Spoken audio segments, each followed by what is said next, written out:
The Gentleman from San Francisco, and Other Stories ******. The Gentleman from San Francisco and Other Stories. The Gentleman from San Francisco and Other Stories. Note the first story in this book, The Gentleman from San Francisco, is translated by D. H. Lawrence and S. S. Kotliansky.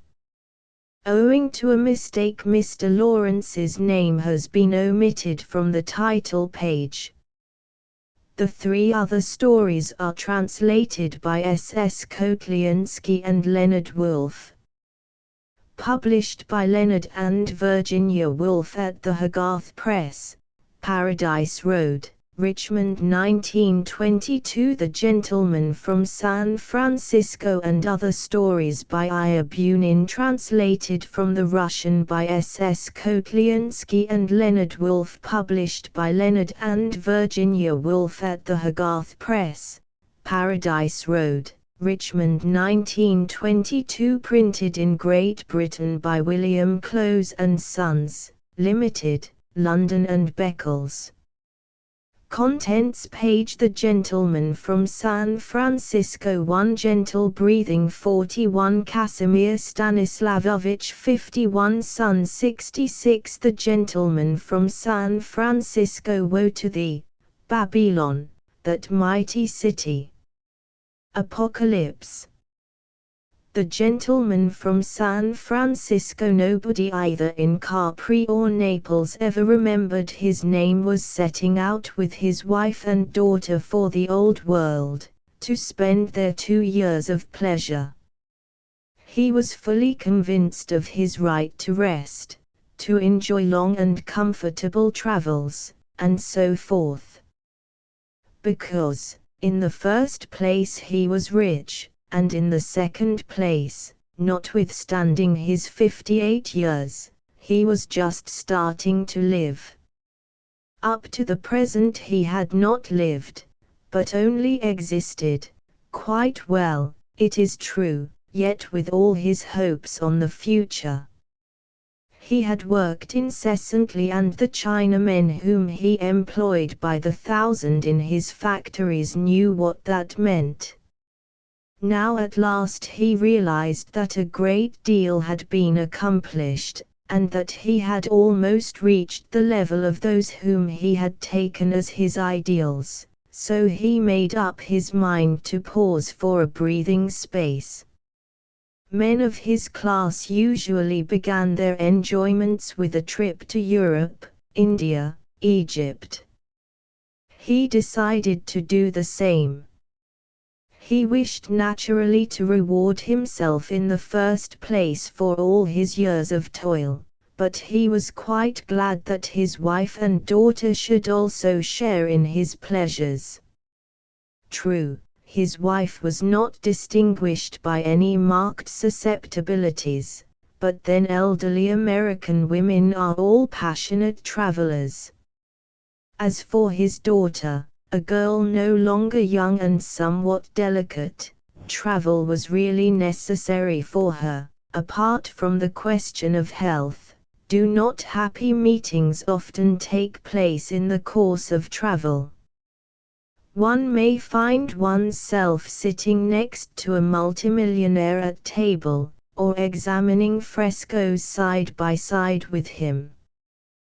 The itinerary planned by the Gentleman of San Francisco was extensive. In December and January he hoped to enjoy the sun of southern Italy, the monuments of antiquity, the tarantella, the serenades of vagrant minstrels, and, finally, that which men of his age are most susceptible to, the love of quite young Neapolitan girls, even when the love is not altogether disinterestedly given.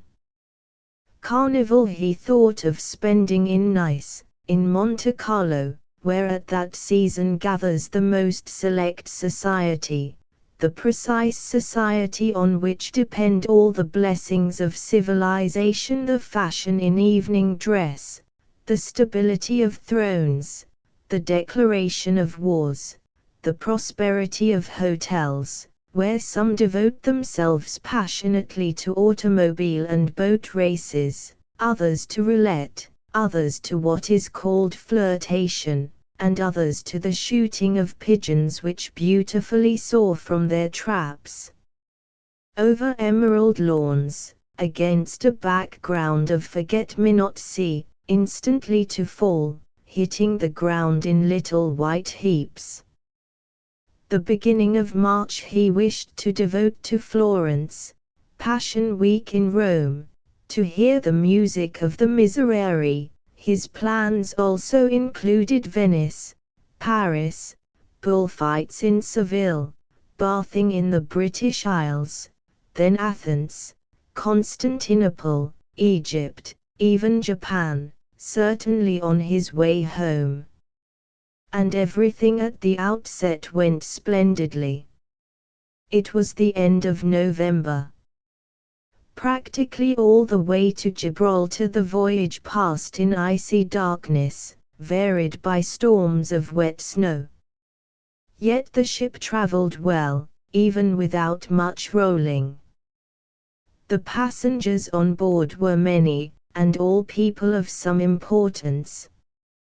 The boat, the famous Atlantis, resembled a most expensive European hotel with all modern equipments, a night refreshment bar, Turkish baths, a newspaper printed on board, so that the days aboard the liner passed in the most select manner. The passengers rose early, to the sound of bugles sounding shrilly through the corridors in that grey twilight hour, when day was breaking slowly and sullenly over the grey-green, watery desert, which rolled heavily in the fog. Clad in their flannel pajamas, the gentlemen took coffee, chocolate, or cocoa, then seated themselves in marble baths, did exercises, thereby whetting their appetite and their sense of well-being, made their toilet for the day, and proceeded to breakfast. Till 11 o'clock they were supposed to stroll cheerfully on deck, breathing the cold freshness of the ocean, or they played table tennis or other games, that they might have an appetite for their 11 o'clock refreshment of sandwiches and bouillon, after which they read their newspaper with pleasure, and calmly awaited luncheon, which was a still more varied and nourishing meal than breakfast. The 2 hours which followed luncheon were devoted to rest. All the decks were crowded with lounge chairs on which lay passengers wrapped in plaids, looking at the mist-heavy sky or the foamy hillocks which flashed behind the bows, and dozing sweetly.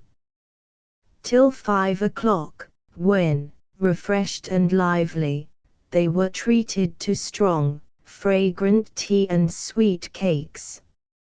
At 7 bugle calls announced a dinner of 9 courses. And now the gentleman from San Francisco, rubbing his hands in a rising flush of vital forces, hastened to his state cabin to dress. In the evening, the tiers of the Atlantis yawned in the darkness as with innumerable fiery eyes, and a multitude of servants in the kitchens, sculleries, wine cellars, worked with a special frenzy. The ocean heaving beyond was terrible, but no one thought of it, firmly believing in the captain's power over it.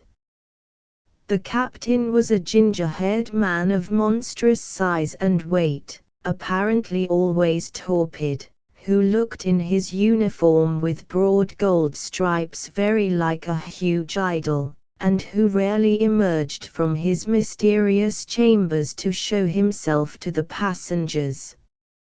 Every minute the siren howled from the bows with hellish moroseness, and screamed with fury, but few diners heard it. It was drowned by the sounds of an excellent string band, exquisitely and untiringly playing in the huge two-tiered hall that was decorated with marble and covered with velvet carpets, flooded with feasts of light from crystal chandeliers and gilded girandoles, and crowded with ladies in bare shoulders and jewels, with men in dinner jackets, elegant waiters and respectful maîtres d'hôtel, one of whom, he who took the wine orders only, wore a chain round his neck like a Lord Mayor.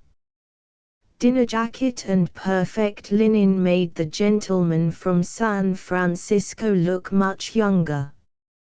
Dry, of small stature, badly built but strongly made, polished to a glow and in due measure animated, he sat in the golden pearly radiance of this palace, with a bottle of amber Johannisberg at his hand, and glasses, large and small, of delicate crystal, and a curly bunch of fresh hyacinths. There was something Mongolian in his yellowish face with its trimmed silvery moustache, large teeth blazing with gold, and strong bald head blazing like old ivory. Richly dressed, but in keeping with her age, sat his wife, a big, broad, quiet woman. Intricately, but lightly and transparently dressed, with an innocent immodesty, sat his daughter, tall, slim, her magnificent hair splendidly done, her breath fragrant with violet cachous, and the tenderest little rosy moles showing near her lip and between her bare, slightly powdered shoulder blades. The dinner lasted 2 whole hours, to be followed by dancing in the ballroom, whence the men, including, of course, the gentlemen from San Francisco, proceeded to the bar. There, with their feet cocked up on the tables, they settled the destinies of nations in the course of their political and stock exchange conversations, smoking meanwhile Havana cigars and drinking liqueurs till they were crimson in the face, waited on all the while by negroes in red jackets with eyes like peeled, hard boiled eggs. Outside, the ocean heaved in black mountains, the snowstorm hissed furiously in the clogged cordage, the steamer trembled in every fiber as she surmounted these watery hills and struggled with the storm, plowing through the moving masses which every now and then reared in front of her, foam-crested. The siren, choked by the fog, groaned in mortal anguish. The watchmen in the lookout towers froze with cold, and went mad with their superhuman straining of attention. As the gloomy and sultry depths of the inferno, as the 9th circle, was the submerged womb of the steamer, where gigantic furnaces roared and dully giggled, devouring with their red-hot maws mountains of coal cast hoarsely in by men naked to the waist, bathed in their own corrosive dirty sweat, and lurid with the purple-red reflection of flame. But in the refreshment bar men jauntily put their feet up on the tables, showing their patent leather pumps, and sipped cognac or other liqueurs, and swam in waves of fragrant smoke as they chatted in well-bred manner. In the dancing hall light and warmth and joy were poured over everything. Couples turned in the waltz or writhed in the tango, while the music insistently, shamelessly, delightfully, with sadness entreated for only one thing, one and the same thing all the time. Amongst this resplendent crowd was an ambassador, a little dry modest old man, a great millionaire, clean-shaven, tall, of an indefinite age, looking like a prelate in his old-fashioned dress coat, also a famous Spanish author, and an international beauty already the least bit faded, of unenviable reputation, finally an exquisite loving couple, whom everybody watched curiously because of their unconcealed happiness. He danced only with her, and sang, with great skill, only to her accompaniment. And everything about them seemed so charming, and only the captain knew that this couple had been engaged by the steamship company to play at love for a good salary, and that they had been sailing for a long time, now on one liner, now on another. At Gibraltar the sun gladdened them all. It was like early spring. A new passenger appeared on board, arousing general interest.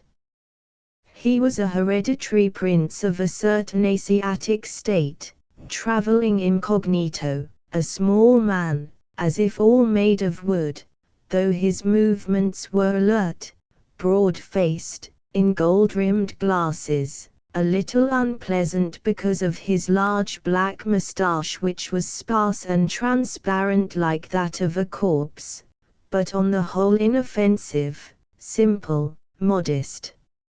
In the Mediterranean they met once more the breath of winter.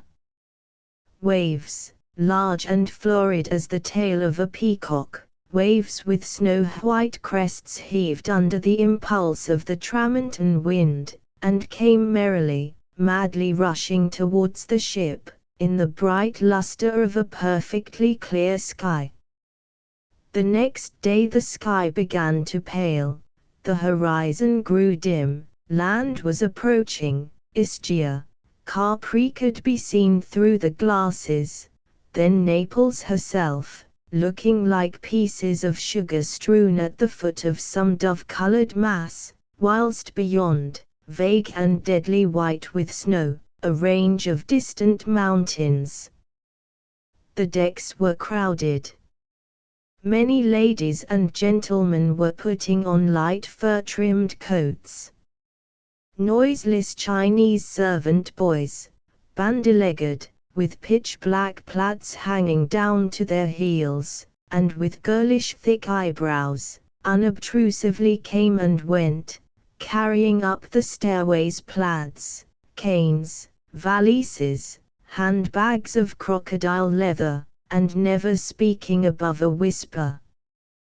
The daughter of the gentleman from San Francisco stood side by side with the prince, who, by a happy circumstance, had been introduced to her the previous evening.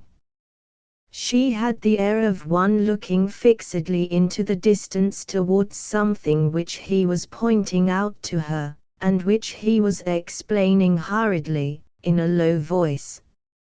Owing to his size, he looked amongst the rest like a boy. Altogether he was not handsome, rather queer, with his spectacles, bowler hat, and English coat, and then the hair of his sparse moustache just like horsehair, and the swarthy, thin skin of his face seeming stretched over his features and slightly varnished. But the girl listened to him, and was so excited that she did not know what he was saying.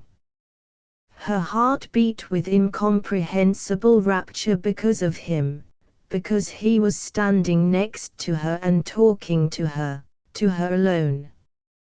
Everything about him was so unusual, his dry hands, his clean skin under which flowed ancient, royal blood, even his plain, but somehow particularly tidy European dress, everything was invested with an indefinable glamour, with all that was calculated to enthrall a young woman.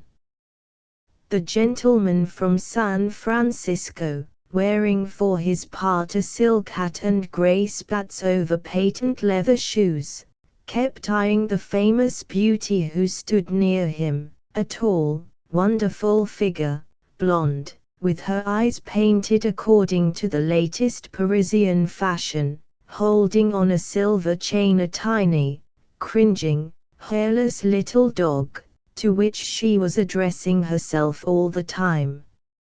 and the daughter, feeling some vague embarrassment, tried not to notice her father. Like all Americans, he was very liberal with his money when traveling. And like all of them, he believed in the full sincerity and goodwill of those who brought his food and drinks, served him from morn till night, anticipated his smallest desire, watched over his cleanliness and rest, carried his things, called the porters, conveyed his trunks to the hotels. So it was everywhere, so it was during the voyage, so it ought to be in Naples. Naples grew and drew nearer. The brass band, shining with the brass of their instruments, had already assembled on deck. Suddenly they deafened everybody with the strains of their triumphant ragtime. The giant captain appeared in full uniform on the bridge, and like a benign pagan idol waved his hands to the passengers in a gesture of welcome. And to the gentleman from San Francisco, as well as to every other passenger, it seemed as if for him alone was thundered forth that ragtime march, so greatly beloved by proud America. For him alone the captain's hand waved, welcoming him on his safe arrival. Then, when at last the Atlantis entered port and veered her many-tiered mass against the quay that was crowded with expectant people, when the gangways began their rattling then what a lot of porters and their assistants in caps with golden galloons, what a lot of all sorts of commissionaires, whistling boys, and sturdy ragamuffins with packs of postcards in their hands rushed to meet the gentleman from San Francisco with offers of their services. With what amiable contempt he grinned at those ragamuffins as he walked to the automobile of the very same hotel at which the prince would probably put up, and calmly muttered between his teeth, now in English, now in Italian, "Go away." Via. Life at Naples started immediately in the set routine.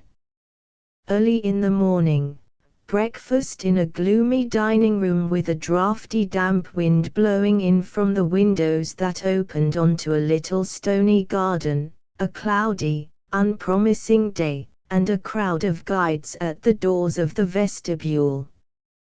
Then the first smiles of a warm, pinky-colored sun, and from the high, overhanging balcony a view of Vesuvius, bathed to the feet in the radiant vapors of the morning sky, while beyond, over the silvery-pearly ripple of the bay, the subtle outline of Capri upon the horizon.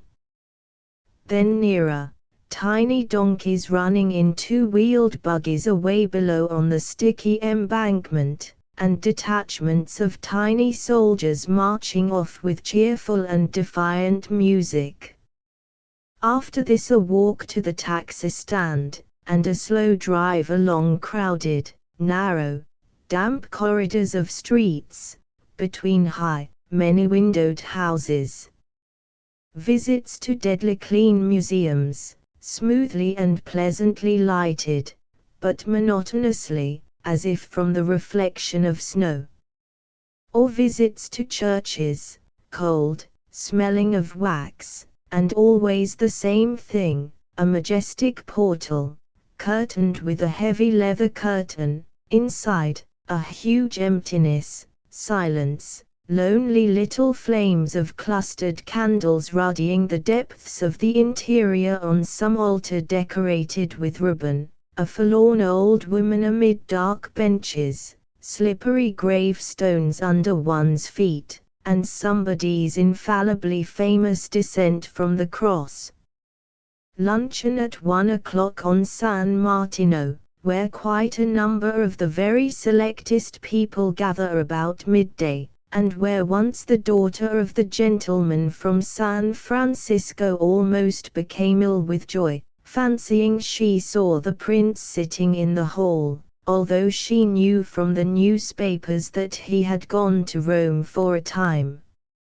At 5 o'clock, tea in the hotel, in the smart salon where it was so warm, with the deep carpets and blazing fires. After which the thought of dinner, and again the powerful commanding voice of the gong heard over all the floors, and again strings of bare-shouldered ladies rustling with their silks on the staircases and reflecting themselves in the mirrors, again the wide-flung, hospitable, palatial dining room, the red jackets of musicians on the platform, the black flock of waiters around the maitre d'hotel, who with extraordinary skill was pouring out a thick, roseate soup into soup plates. The dinners, as usual, were the crowning event of the day. Everyone dressed as if for a wedding, and so abundant were the dishes, the wines, the table waters, sweetmeats, and fruit, that at about 11 o'clock in the evening the chambermaids would take to every room rubber hot water bottles, to warm the stomachs of those who had dined. Nonetheless, December of that year was not a success for Naples. The porters and secretaries were abashed if spoken to about the weather, only guiltily lifting their shoulders and murmuring that they could not possibly remember such a season, although this was not the first year they had had to make such murmurs, or to hint that everywhere something terrible is happening. Unprecedented rains and storms on the Riviera, snow in Athens, Etna also piled with snow and glowing red at night, tourists fleeing from the cold of Palermo. The morning sun daily deceived the Neapolitans. The sky invariably grew grey towards midday, and fine rain began to fall, falling thicker and colder. The palms of the hotel approach glistened like wet tin, the city seemed peculiarly dirty and narrow, the museums excessively dull, the cigar ends of the fat cabmen, whose rubber rain-capes flapped like wings in the wind, seemed insufferably stinking, the energetic cracking of whips over the ears of thin-necked horses sounded altogether false, and the clack of the shoes of the signorini who cleaned the tram lines quite horrible, while the women, walking through the mud, with their black heads uncovered in the rain, seemed disgustingly short-legged, not to mention the stench and dampness of foul fish which drifted from the quay where the sea was foaming. The gentleman and lady from San Francisco began to bicker in the mornings. Their daughter went about pale and headachy, and then roused up again, went into raptures over everything, and was lovely, charming. Charming were those tender, complicated feelings which had been aroused in her by the meeting with the plain little man in whose veins ran such special blood. But after all, does it matter what awakens a maiden soul, whether it is money, fame, or noble birth? Everybody declared that in Sorrento, or in Capri, it was quite different. There it was warmer, sunnier, the lemon trees were in bloom, the morals were purer, the wine unadulterated. So behold, the family from San Francisco decided to go with all their trunks to Capri, after which they would return and settle down in Sorrento. When they had seen Capri, trodden the stones where stood Tiberius' palaces, visited the famous caves of the Blue Grotto, and listened to the pipers from Abruzzi, who wander about the isle during the month of the Nativity, singing the praises of the Virgin. On the day of departure, a very memorable day for the family from San Francisco, the sun did not come out even in the morning. A heavy fog hid Vesuvius to the base, and came graying low over the leaden heave of the sea, whose waters were concealed from the eye at a distance of half a mile. Capri was completely invisible, as if it had never existed on Earth. The little steamer that was making for the island tossed so violently from side to side that the family from San Francisco lay like stones on the sofas in the miserable saloon of the tiny boat, their feet wrapped in plaids, and their eyes closed. The lady, as she thought, suffered worst of all, and several times was overcome with sickness. It seemed to her that she was dying. But the stewardess who came to and fro with the basin, the stewardess who had been for years, day in, day out, through heat and cold, tossing on these waves, and who was still indefatigable, even kind to everyone, she only smiled. The younger lady from San Francisco was deathly pale, and held in her teeth a slice of lemon. Now not even the thought of meeting the prince at Sorrento, where he was due to arrive by Christmas, could gladden her. The gentleman lay flat on his back, in a broad overcoat and a flat cap, and did not loosen his jaws throughout the voyage. His face grew dark, his moustache white, his head ached furiously. For the last few days, owing to the bad weather, he had been drinking heavily, and had more than once admired the tableaux vivants. The rain whipped on the rattling window panes, under which water dripped onto the sofas. The wind beat the masts with a howl, and at moments, aided by an onrushing wave, laid the little steamer right on its side, whereupon something would roll noisily away below. At the stopping places, Castellamare, Sorrento, things were a little better. But even the ship heaved frightfully, and the coast with all its precipices, gardens, pines, pink and white hotels, and hazy, curly green mountains swooped past the window, up and down, as it were on swings. The boats bumped against the side of the ship, the sailors and passengers shouted lustily, and somewhere a child, as if crushed to death, choked itself with screaming. The damp wind blew through the doors, and outside on the sea, from a reeling boat which showed the flag of the Hotel Royal, a fellow with guttural French exaggeration yelled unceasingly, "Royal! Hotel Royal," intending to lure passengers aboard his craft.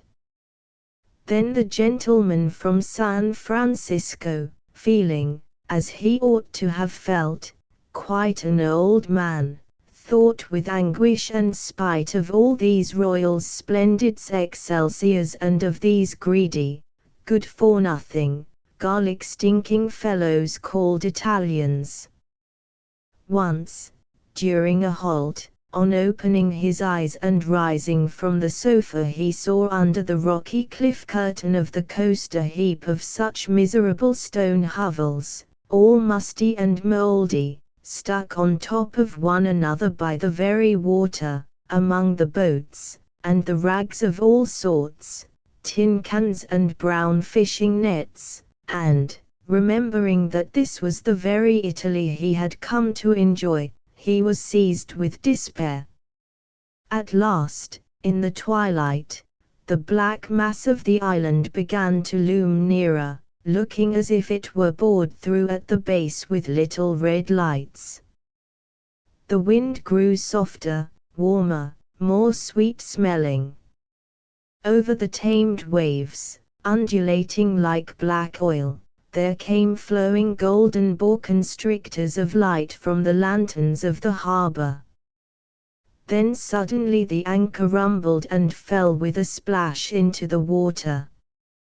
Furious cries of the boatmen shouting against one another came from all directions, and relief was felt at once. The electric light of the cabin shone brighter, and a desire to eat, drink, smoke, move once more made itself felt. 10 minutes later the family from San Francisco disembarked into a large boat. In a quarter of an hour they had stepped onto the stones of the quay, and were soon seated in the bright little car of the funicular railway. With a buzz they were ascending the slope, past the stakes of the vineyards and wet, sturdy orange trees, here and there protected by straw screens, past the thick glossy foliage and the brilliancy of orange fruits.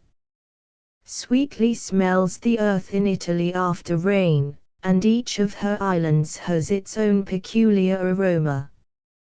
The island of Capri was damp and dark that evening. For the moment, however, it had revived, and was lighted up here and there as usual at the hour of the steamer's arrival. At the top of the ascent, on the little piazza by the funicular station stood the crowd of those whose duty it was to receive with propriety the luggage of the gentleman from San Francisco. There were other arrivals too, but none worthy of notice. A few Russians who had settled in Capri, untidy and absent-minded owing to their bookish thoughts, spectacled, bearded, half buried in the upturned collars of their thick woolen overcoats. Then a group of long-legged, long-necked, round-headed German youths in Tyrols costumes, with knapsacks over their shoulders, needing no assistance, feeling everywhere at home and always economical in tips. The gentleman from San Francisco, who kept quietly apart from both groups, was marked out at once. He and his ladies were hastily assisted from the car, men ran in front to show them the way, and they set off on foot, surrounded by urchins and by the sturdy Capri women who carry on their heads the luggage of decent travelers. Across the piazza, that looked like an opera scene in the light of the electric globe that swung aloft in the damp wind, clacked the wooden pattens of the women porters.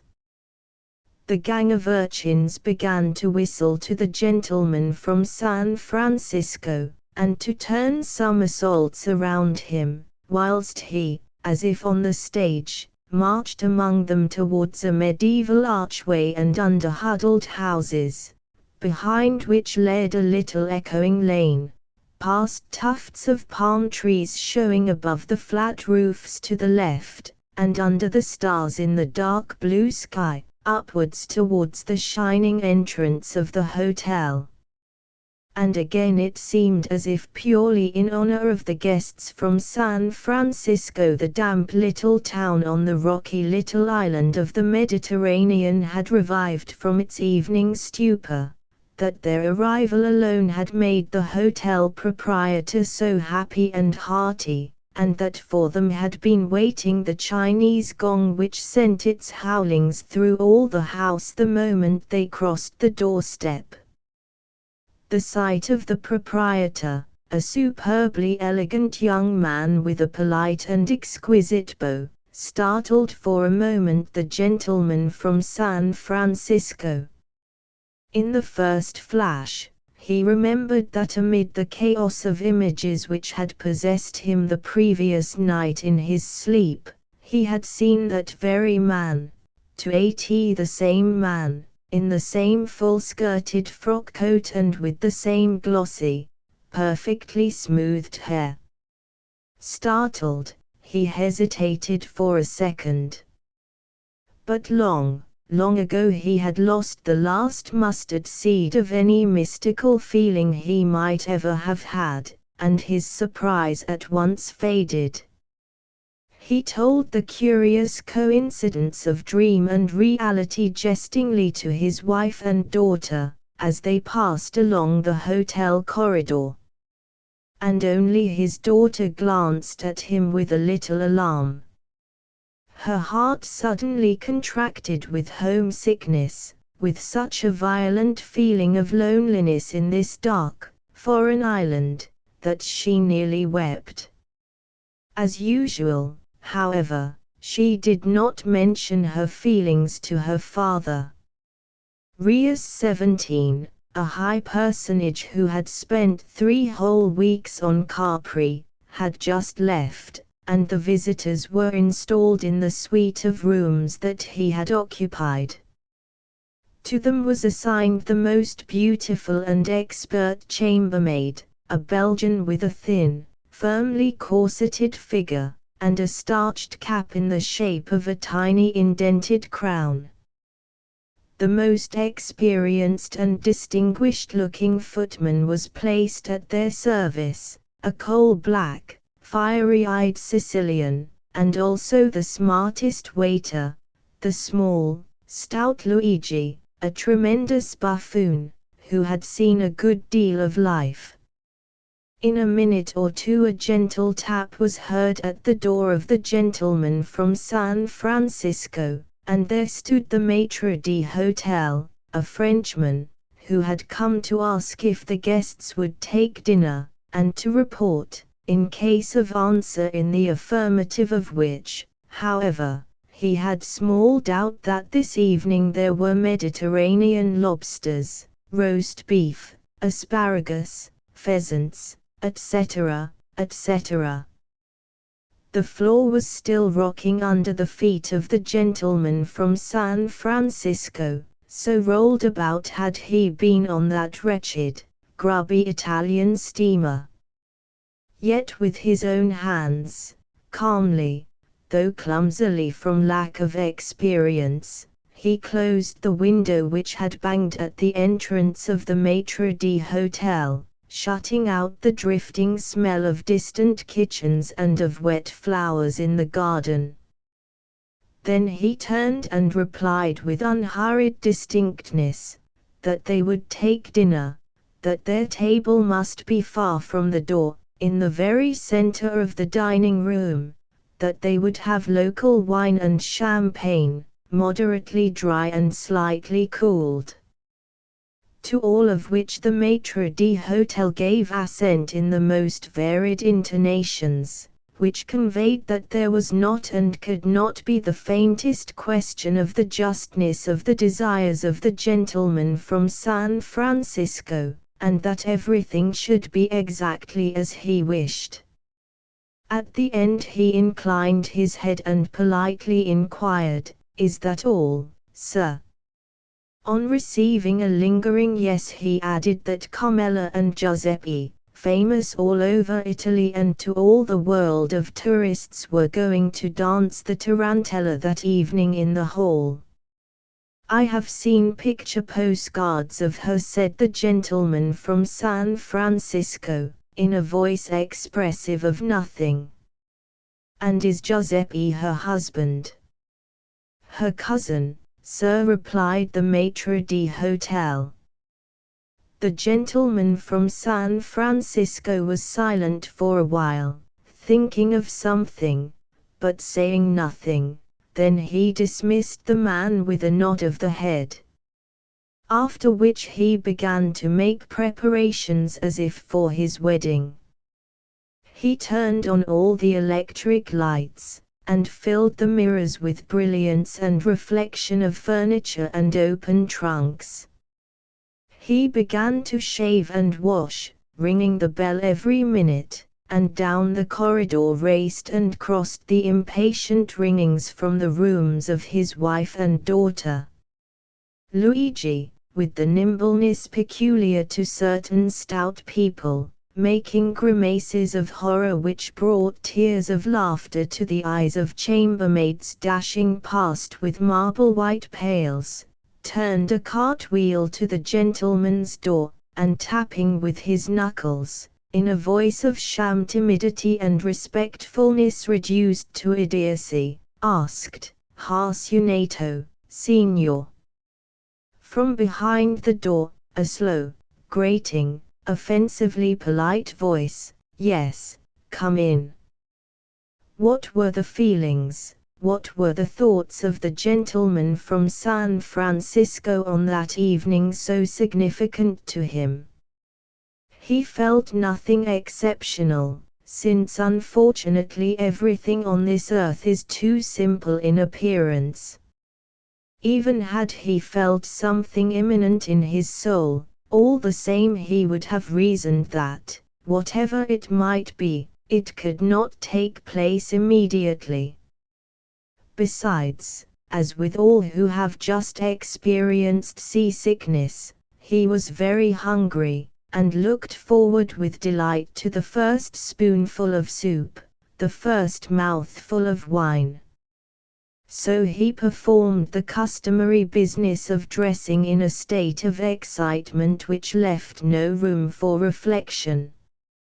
Having shaved, washed, and dexterously arranged several artificial teeth, standing in front of the mirror, he moistened his silver-mounted brushes and plastered the remains of his thick pearly hair on his swarthy yellow skull. He drew onto his strong old body, with its abdomen protuberant from excessive good living, his cream-colored silk underwear, put black silk socks and patent leather slippers on his flat-footed feet. He put sleeve links in the shining cuffs of his snow-white shirt, and bending forward so that his shirt front bulged out, he arranged his trousers that were pulled up high by his silk braces, and began to torture himself, putting his collar stud through the stiff collar. The floor was still rocking beneath him, the tips of his fingers hurt, the stud at moments pinched the flabby skin in the recess under his Adam's apple, but he persisted, and at last, with eyes all strained and face dove blue from the over-tight collar that enclosed his throat, he finished the business and sat down exhausted in front of the pier glass, which reflected the whole of him, and repeated him in all the other mirrors. "It is awful," he muttered, dropping his strong, bald head, but without trying to understand or to know what was awful. Then, with habitual careful attention examining his gouty-jointed short fingers and large, convex, almond-shaped fingernails, he repeated, "It is awful." As if from a pagan temple shrilly resounded the second gong through the hotel. The gentleman from San Francisco got up hastily, pulled his shirt collar still tighter with his tie, and his abdomen tighter with his open waistcoat, settled his cuffs and again examined himself in the mirror.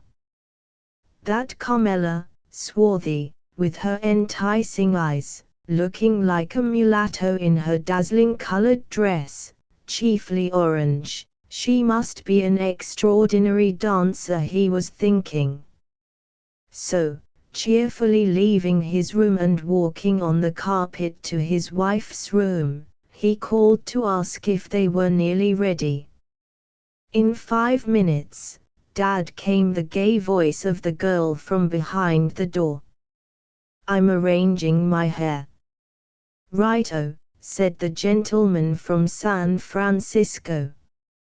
Imagining to himself her long hair hanging to the floor, he slowly walked along the corridors and staircases covered with red carpet, downstairs, looking for the reading room. The servants he encountered on the way pressed close to the wall, and he walked past as if not noticing them. An old lady, late for dinner, already stooping with age, with milk-white hair and yet décolleté in her pale grey silk dress, hurried at top speed, funnily, hen-like, and he easily overtook her.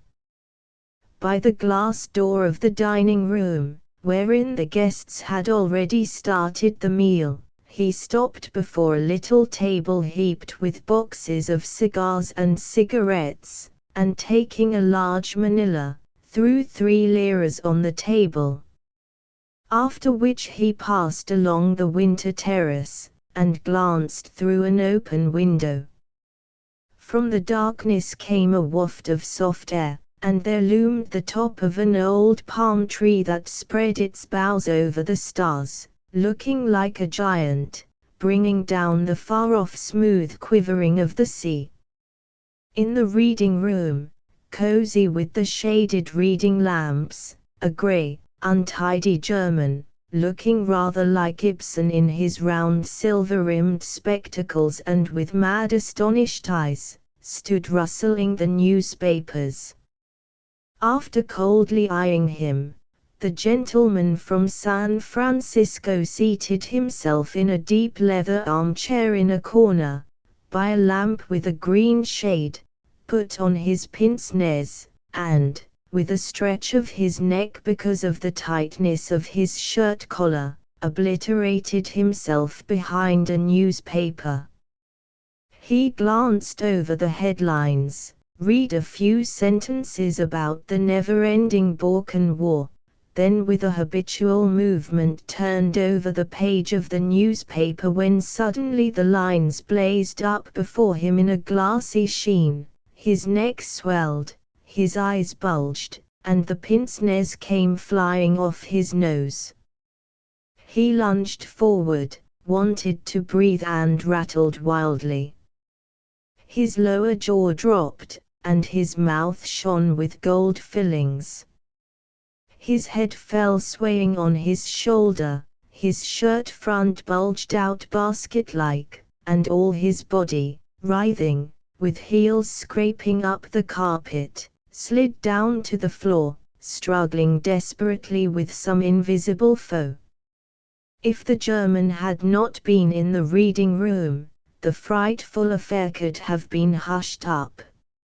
Instantly, through obscure passages the gentleman from San Francisco could have been hurried away to some dark corner, and not a single guest would have discovered what he had been up to. But the German dashed out of the room with a yell, alarming the house and all the diners. Many sprang up from the table, upsetting their chairs. Many, pallid, ran towards the reading room, and in every language it was asked, what's the matter? None answered intelligibly, nobody understood, for even today people are more surprised at death than at anything else, and never want to believe it is true. The proprietor rushed from one guest to another, trying to keep back those who were hastening up, to soothe them with assurances that it was a mere trifle, a fainting fit that had overcome a certain gentleman from San Francisco. But no one heeded him. Many saw how the porters and waiters were tearing off the tie, waistcoat, and crumpled dress coat from that same gentleman, even, for some reason or other, pulling off his patent evening shoes from his black silk, flat-footed feet. And he was still writhing. He continued to struggle with death, by no means wanting to yield to that which had so unexpectedly and rudely overtaken him. He rolled his head, rattled like one throttled, and turned up the whites of his eyes as if he were drunk. When he had been hastily carried into room number 43, the smallest, wretchedest, dampest, and coldest room at the end of the bottom corridor, his daughter came running with her hair all loose, her dressing gown flying open, showing her bosom raised by her corsets. Then his wife, large and heavy and completely dressed for dinner, her mouth opened round with terror. But by that time he had already ceased rolling his head. In a quarter of an hour the hotel settled down somehow or other. But the evening was ruined. The guests, returning to the dining room, finished their dinner in silence, with a look of injury on their faces, whilst the proprietor went from one to another, shrugging his shoulders in hopeless and natural irritation, feeling himself guilty through no fault of his own, assuring everybody that he perfectly realized how disagreeable this is and giving his word that he would take every possible measure within his power to remove the trouble. The tarantella had to be cancelled, the superfluous lights were switched off, most of the guests went to the bar, and soon the house became so quiet that the ticking of the clock was heard distinctly in the hall, where the lonely parrot woodenly muttered something as he bustled about in his cage preparatory to going to sleep, and managed to fall asleep at length with his paw absurdly suspended from the little upper perch. The gentleman from San Francisco lay on a cheap iron bed under coarse blankets onto which fell a dim light from the obscure electric lamp in the ceiling. An ice bag slid down on his wet, cold forehead, his blue, already lifeless face grew gradually cold, the hoarse bubbling which came from his open mouth, where the gleam of gold still showed, grew weak.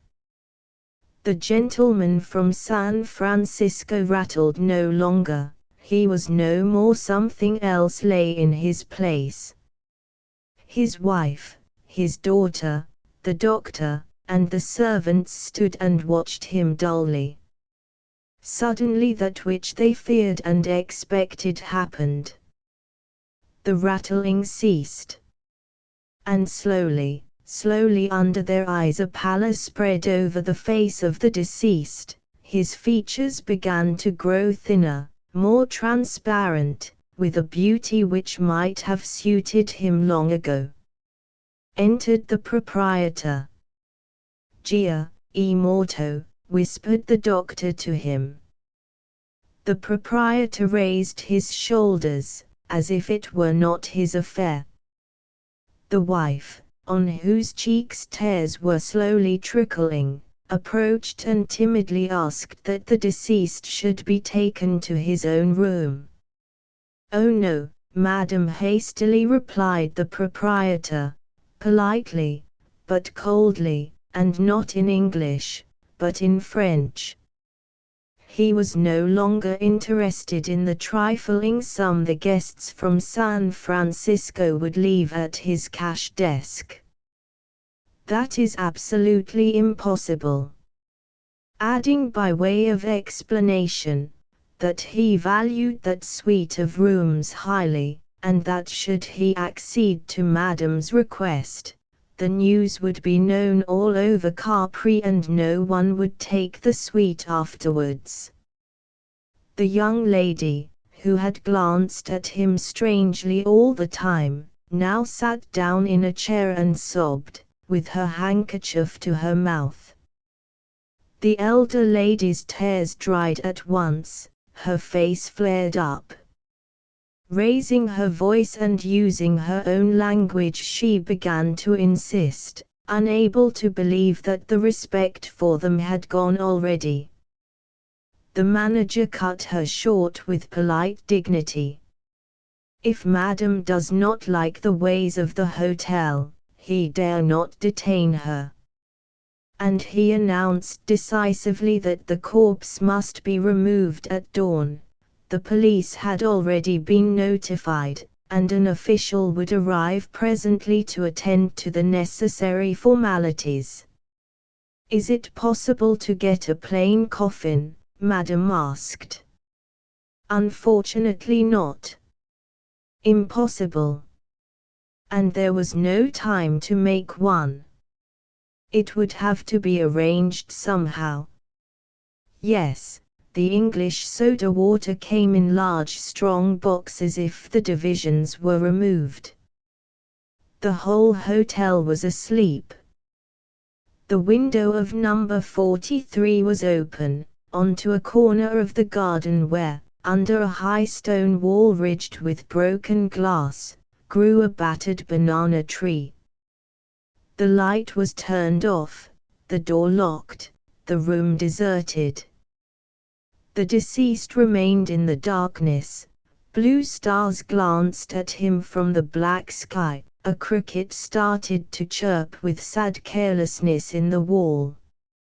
Out in the dimly lit corridor, two chambermaids were seated in a window-sill, mending something. Entered Luigi, in slippers, with a heap of clothes in his hand. "Pronto?" he asked, in a singing whisper, indicating with his eyes the dreadful door at the end of the corridor. Then giving a slight wave thither with his free hand, "Patenza," he shouted in a whisper, as though sending off a train. The chambermaids, choking with noiseless laughter, dropped their heads on each other's shoulders. Tiptoeing, Luigi went to the very door, tapped, and cocking his head on one side asked respectfully, in a subdued tone, "Ha suonato, signor?" Then contracting his throat and shoving out his jaw, he answered himself in a grating, drawling, mournful voice, which seemed to come from behind the door, "Yes, come in."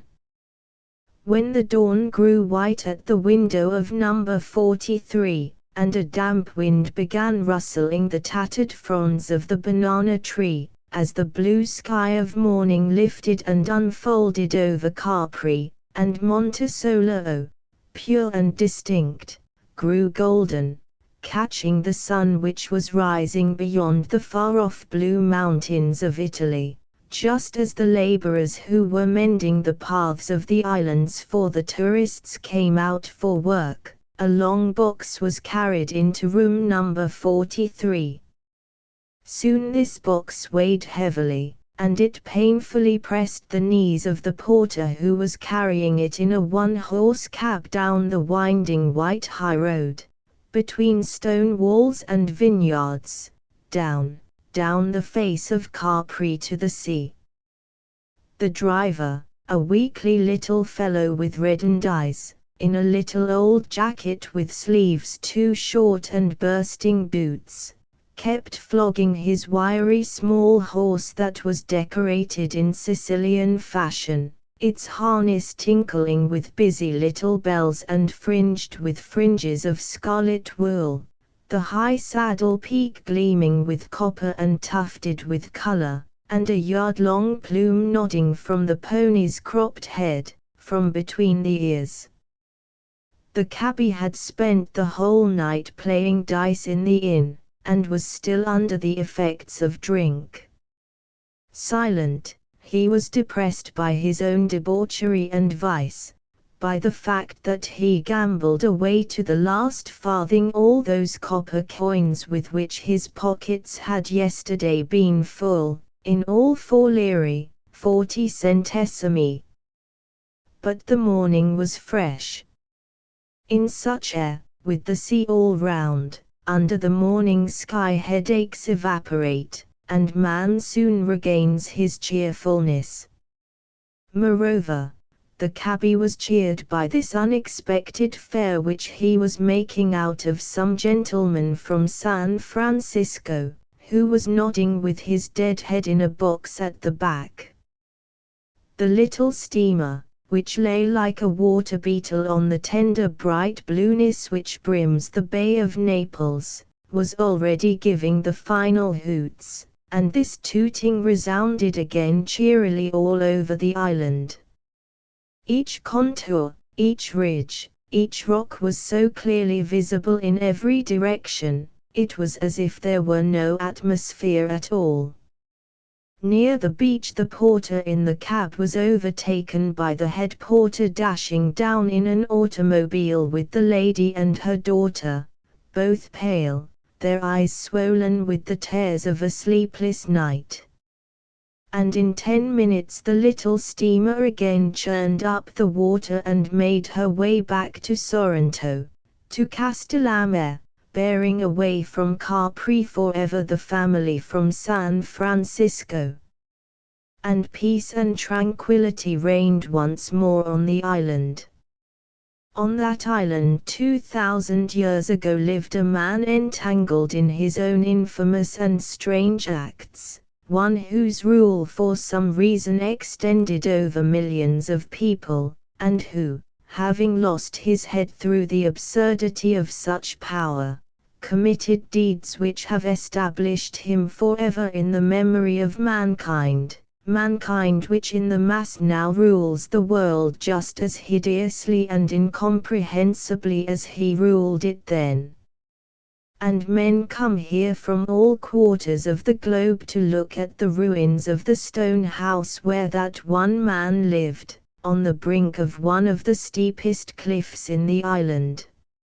On this exquisite morning all who had come to Capri for that purpose were still asleep in the hotels, although through the streets already trotted little mouse-colored donkeys with red saddles, towards the hotel entrances where they would wait patiently until, after a good sleep and a square meal, young and old American men and women, German men and women would emerge and be hoisted up into the saddles, to be followed up the stony paths, yet to the very summit of Monte Tiberio, by old, persistent beggar women of Capri, with sticks in their sinewy hands.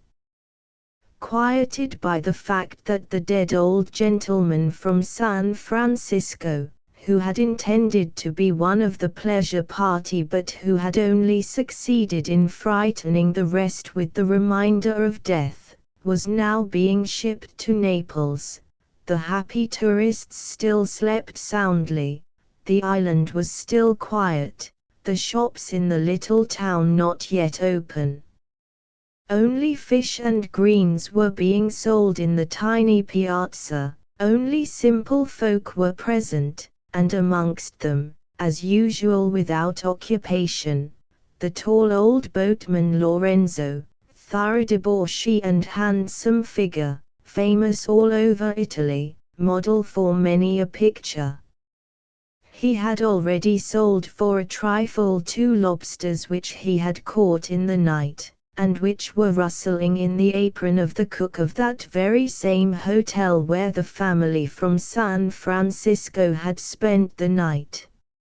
And now Lorenzo could stand calmly till evening, with a majestic air showing off his rags and gazing round, holding his clay pipe with its long reed mouthpiece in his hand, and letting his scarlet bonnet slip over one ear.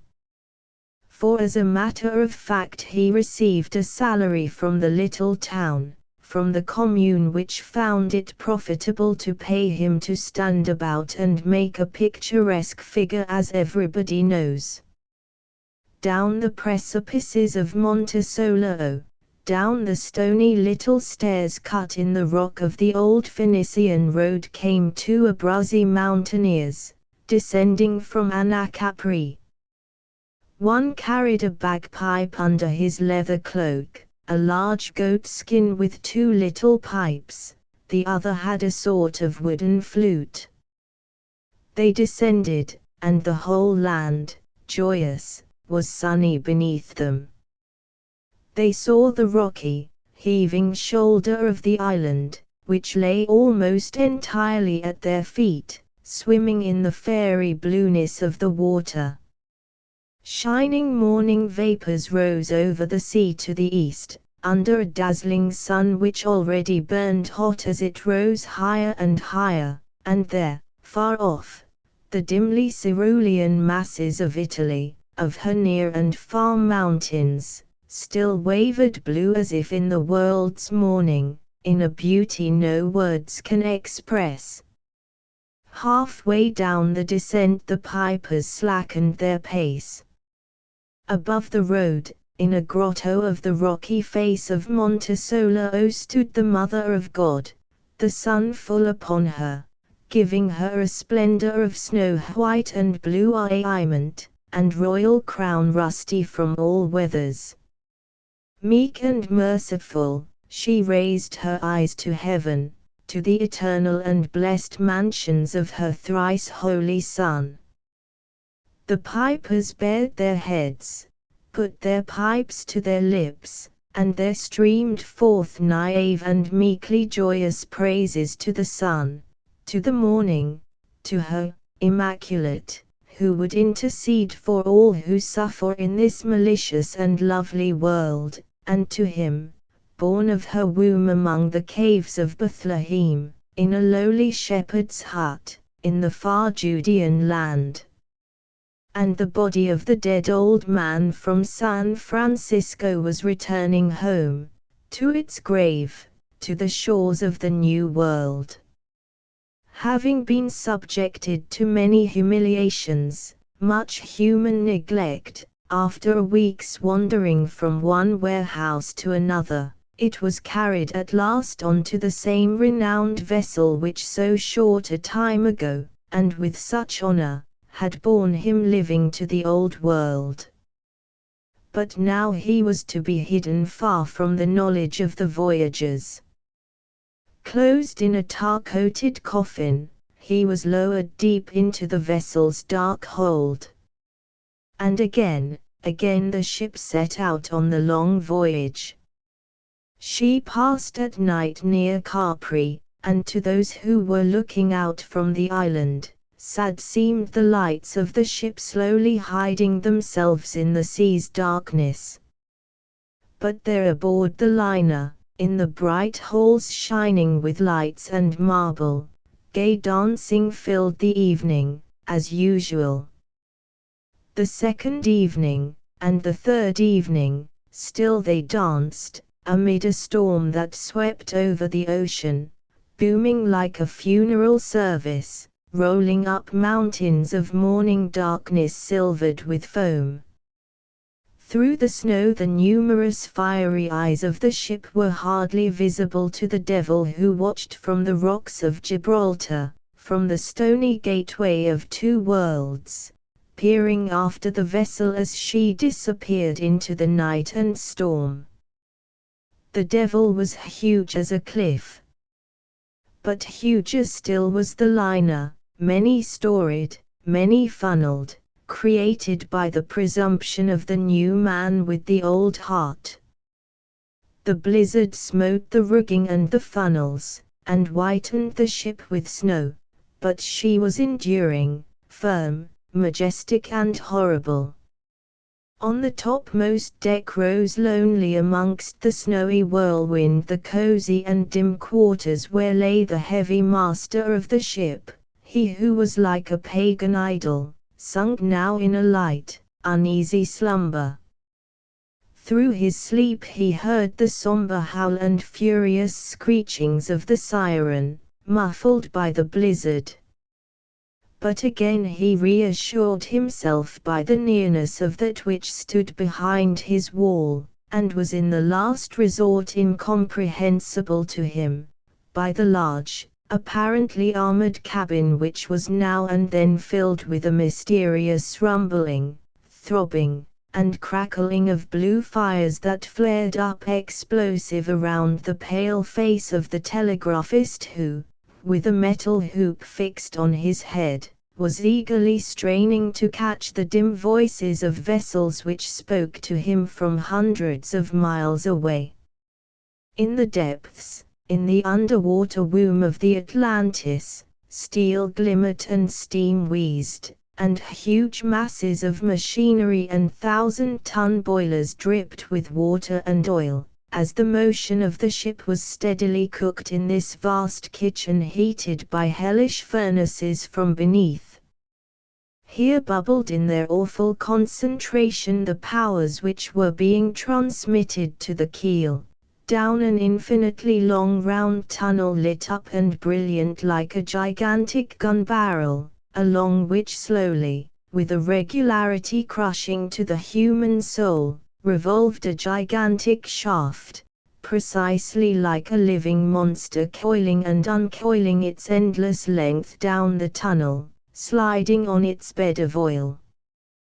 The middle of the Atlantis, the warm, luxurious cabins, dining rooms, halls, shed light and joy, buzzed with the chatter of an elegant crowd, was fragrant with fresh flowers, and quivered with the sounds of a string orchestra.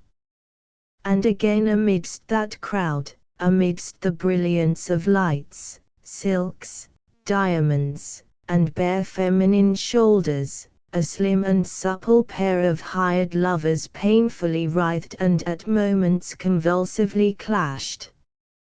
A sinfully discreet, pretty girl with lowered lashes and hair innocently dressed, and a tallish young man with black hair looking as if it were glued on, pale with powder, and wearing the most elegant patent leather shoes and a narrow, long-tailed dress coat, a bow resembling an enormous leech. And no one knew that this couple had long since grown weary of shamefully tormenting themselves with their beatific love tortures, to the sound of bourgeois music, nor did anyone know of that thing which lay deep, deep below at the very bottom of the dark hold, near the gloomy and sultry bowels of the ship that was so gravely overcoming the darkness, the ocean, the blizzard.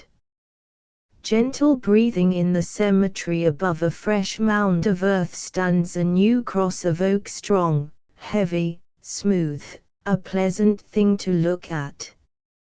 It is April, but the days are grey. From a long way off one can see through the bare trees the tombstones in the cemetery, a spacious, real country or cathedral town cemetery. The cold wind goes whistling through the china wreath at the foot of the cross. In the cross itself is set a rather large bronze medallion, and in the medallion is a portrait of a smart and charming schoolgirl, with happy, astonishingly vivacious eyes. It is Olga Mestchesky. As a little girl there was nothing to distinguish her in the noisy crowd of brown dresses which made its discordant and youthful hum in the corridors and classrooms. All that one could say of her was that she was just one of a number of pretty, rich, happy little girls, that she was clever, but playful, and very careless of the precepts of her class teacher. Then she began to develop and to blossom, not by days, but by hours.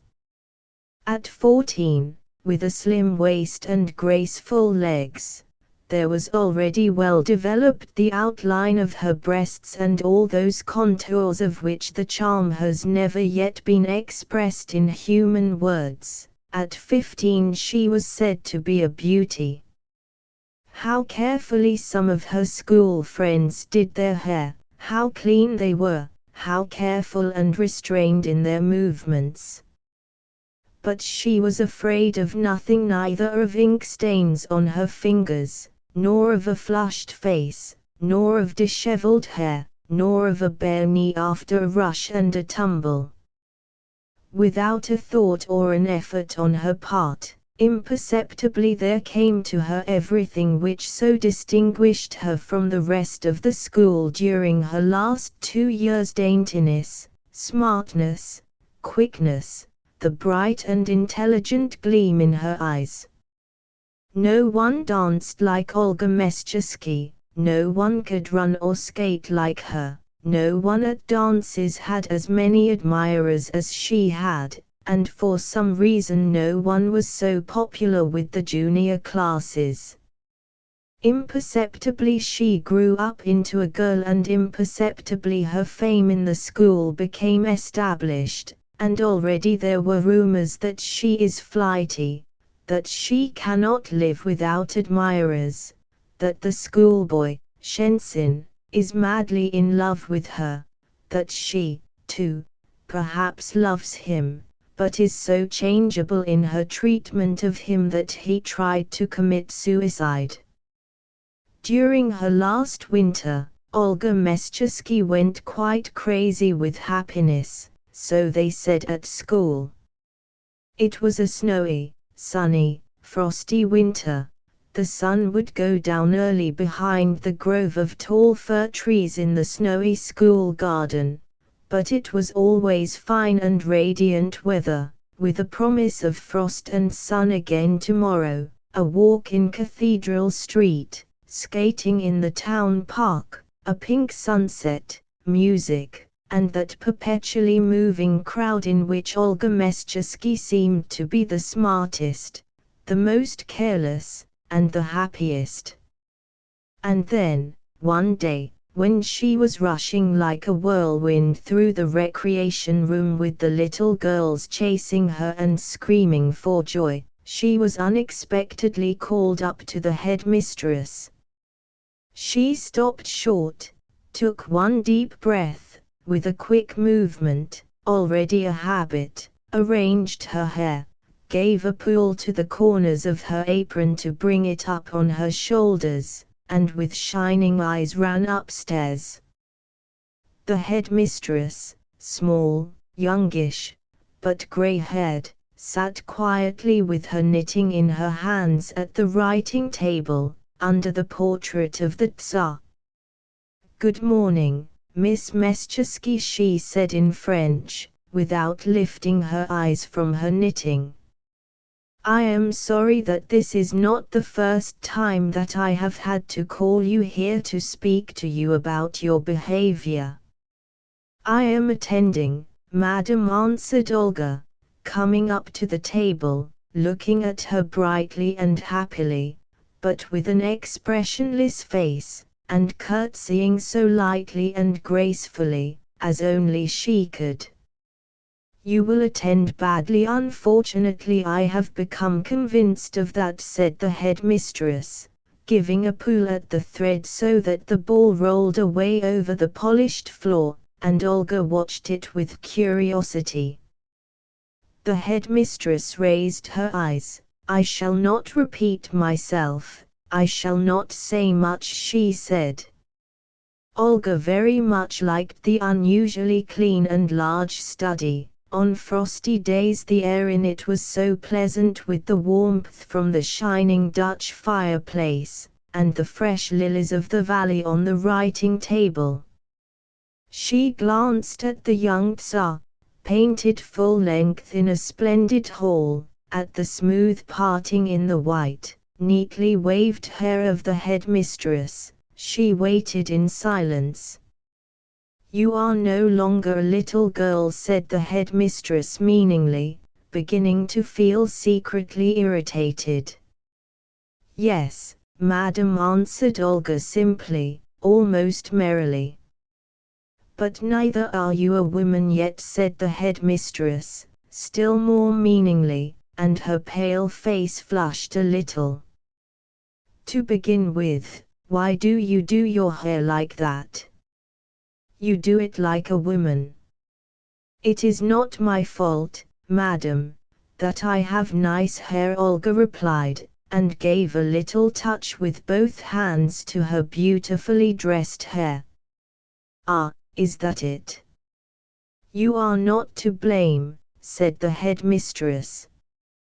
"You are not to blame for the way you do your hair, you are not to blame for those expensive combs, you are not to blame for ruining your parents with your 20-ruble shoes.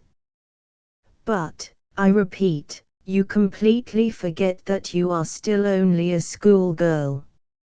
And here Olga, without losing her simplicity and calm, suddenly interrupted her politely. "Excuse me, madam, you are mistaken. I am a woman." And, do you know who is to blame for that? My father's friend and neighbor, your brother, Alexei Mikhailovich Bunin.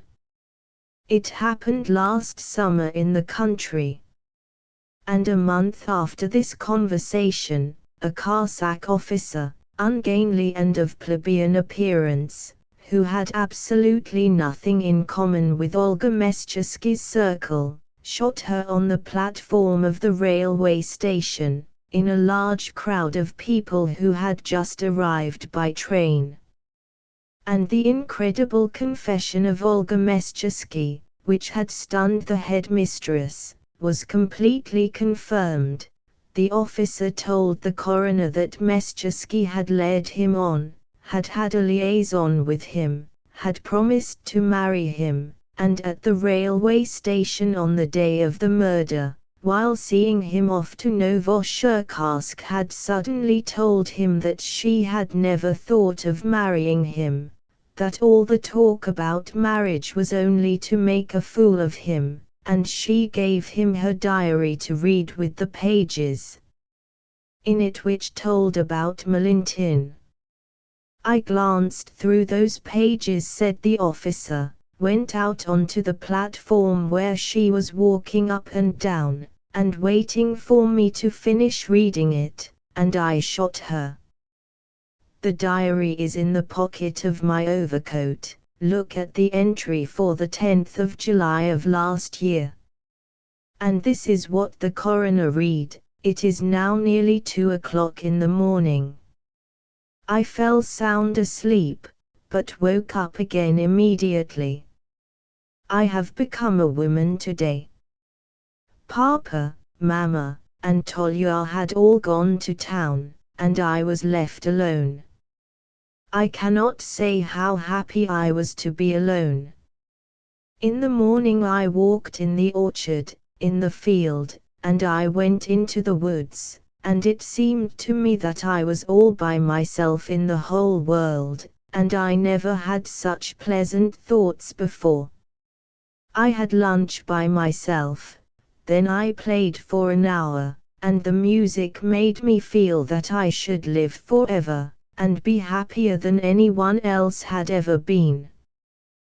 Then I fell asleep in Papa's study, and at 4 o'clock Kate woke me, and said that Alexei Mikhailovich had come. I was very glad to see him, it was so pleasant to receive him and entertain him. He came with his pair of Vyatkar horses, very beautiful, and they stood all the time at the front door, but he stayed because it was raining, and hoped that the roads would dry towards evening. He was very sorry not to find Papa at home, was very animated and treated me very politely, and made many jokes about his having been long in love with me.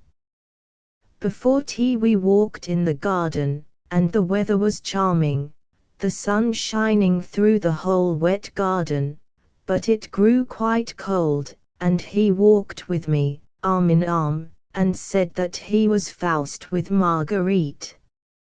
He is 56, but still very handsome, and always very well dressed. The only thing I didn't like was his coming in a sort of cape. He smells of English eau de cologne, and his eyes are quite young, black, his beard is long and elegantly parted down the middle, it is quite silvery.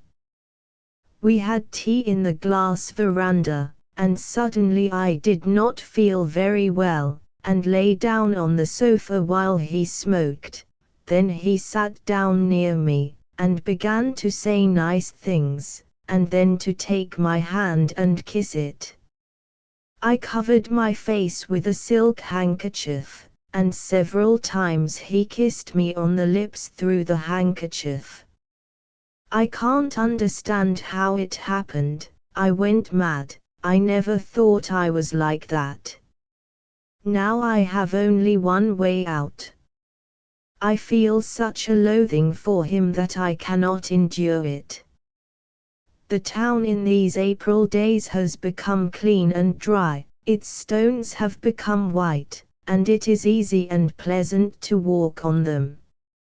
Every Sunday, after Mass, along Cathedral Street which leads out of the town, there walks a little woman in mourning, in black kid gloves, and with an ebony sunshade. She crosses the yard of the fire station, crosses the dirty marketplace by the road where there are many blacksmithies, and where the wind blows fresher from the fields. In the distance, between the monastery and the gaol, is the white slope of the sky and the grey of the spring fields, and then, when you have passed the muddy pools behind the monastery wall and turn to the left, you will see what looks like a large low garden, surrounded by a white wall, on the gates of which is written the Assumption of Our Lady. The little woman makes rapid little signs of the cross, and always walks on the main path. When she gets to the bench opposite the oak cross, she sits down, in the wind and the chilly spring, for an hour, 2 hours, until her feet in the light boots, and her hand in the narrow kid glove, grow quite cold. Listening to the birds of spring, singing sweetly even in the cold, listening to the whistling of the wind through the porcelain wreath, she sometimes thinks that she would give half her life if only that dead wreath might not be before her eyes. The thought that it is Olga Meschewski who has been buried in that clay plunges her into astonishment bordering upon stupidity. How can one associate the 16-year-old schoolgirl, who but 2 or 3 months ago was so full of life, charm, happiness, with that mound of earth and that oak cross? Is it possible that beneath it is the same girl whose eyes shine out immortally from this bronze medallion? And how can one connect this bright look with the horrible event which is associated now with Olga Meschewski? But in the depths of her soul the little woman is happy, as are all those who are in love or are generally devoted to some passionate dream. The woman is Olga Meschewski's class mistress, a girl over 30, who has for long been living on some illusion and putting it in the place of her actual life. At first the illusion was her brother, a poor lieutenant, in no way remarkable. Her whole soul was bound up in him and in his future, which, for some reason, she imagined as splendid, and she lived in the curious expectation that, thanks to him, her fate would transport her into some fairyland. Then, when he was killed at Mukden, she persuaded herself that she, very happily, is not like others, that instead of beauty and womanliness she has intellect and higher interests, that she is a worker for the ideal. And now Olga Meschewski is the object of all her thoughts, of her admiration and joy. Every holiday she goes to her grave. She had formed the habit of going to the cemetery after the death of her brother for hours. She never takes her eyes off the oak cross. She recalls Olga Meschewski's pale face in the coffin amid the flowers, and remembers what she once overheard, once during the luncheon hour, while walking in the school garden. Olga Meschewski was quickly saying to her favorite friend, the tall plump subaltern, "I have been reading one of Papa's books. He has a lot of funny old books. I read about the kind of beauty which women ought to possess.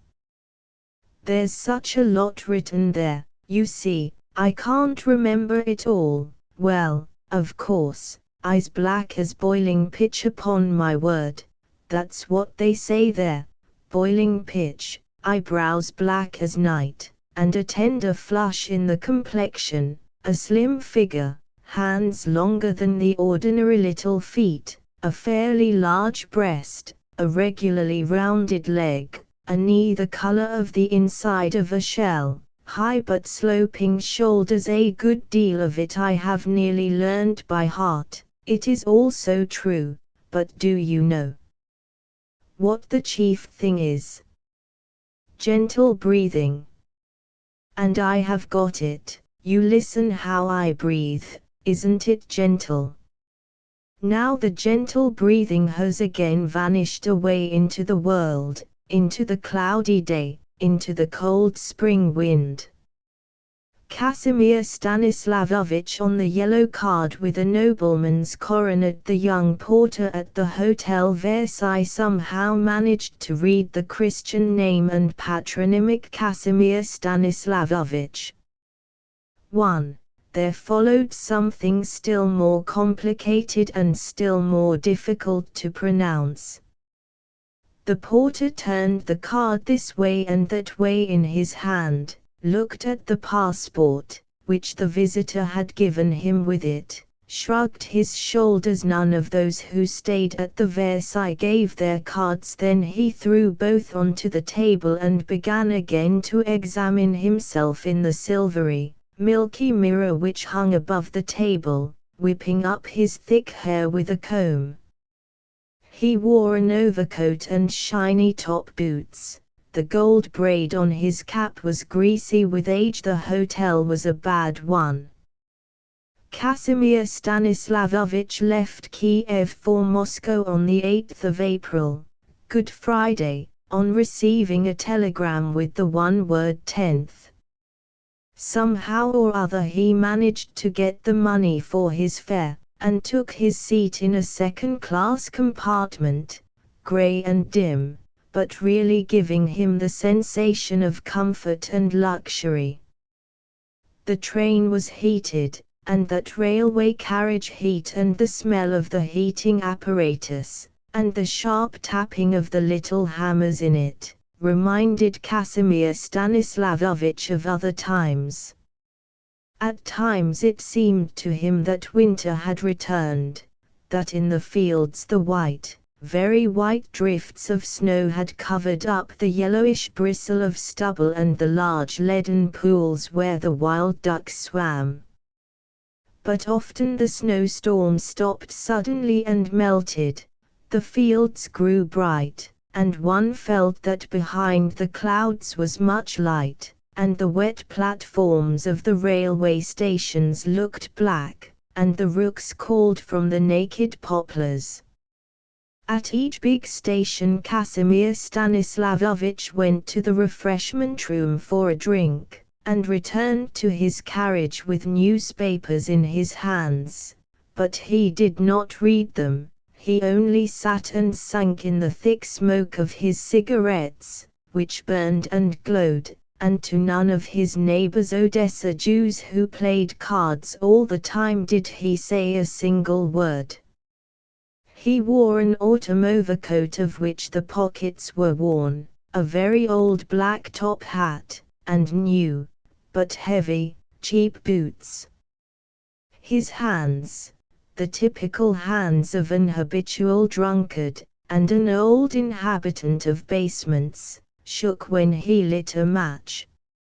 Everything else about him spoke of poverty and drunkenness: no cuffs, a dirty linen collar, an ancient tie, an inflamed and ravaged face, bright blue watery eyes.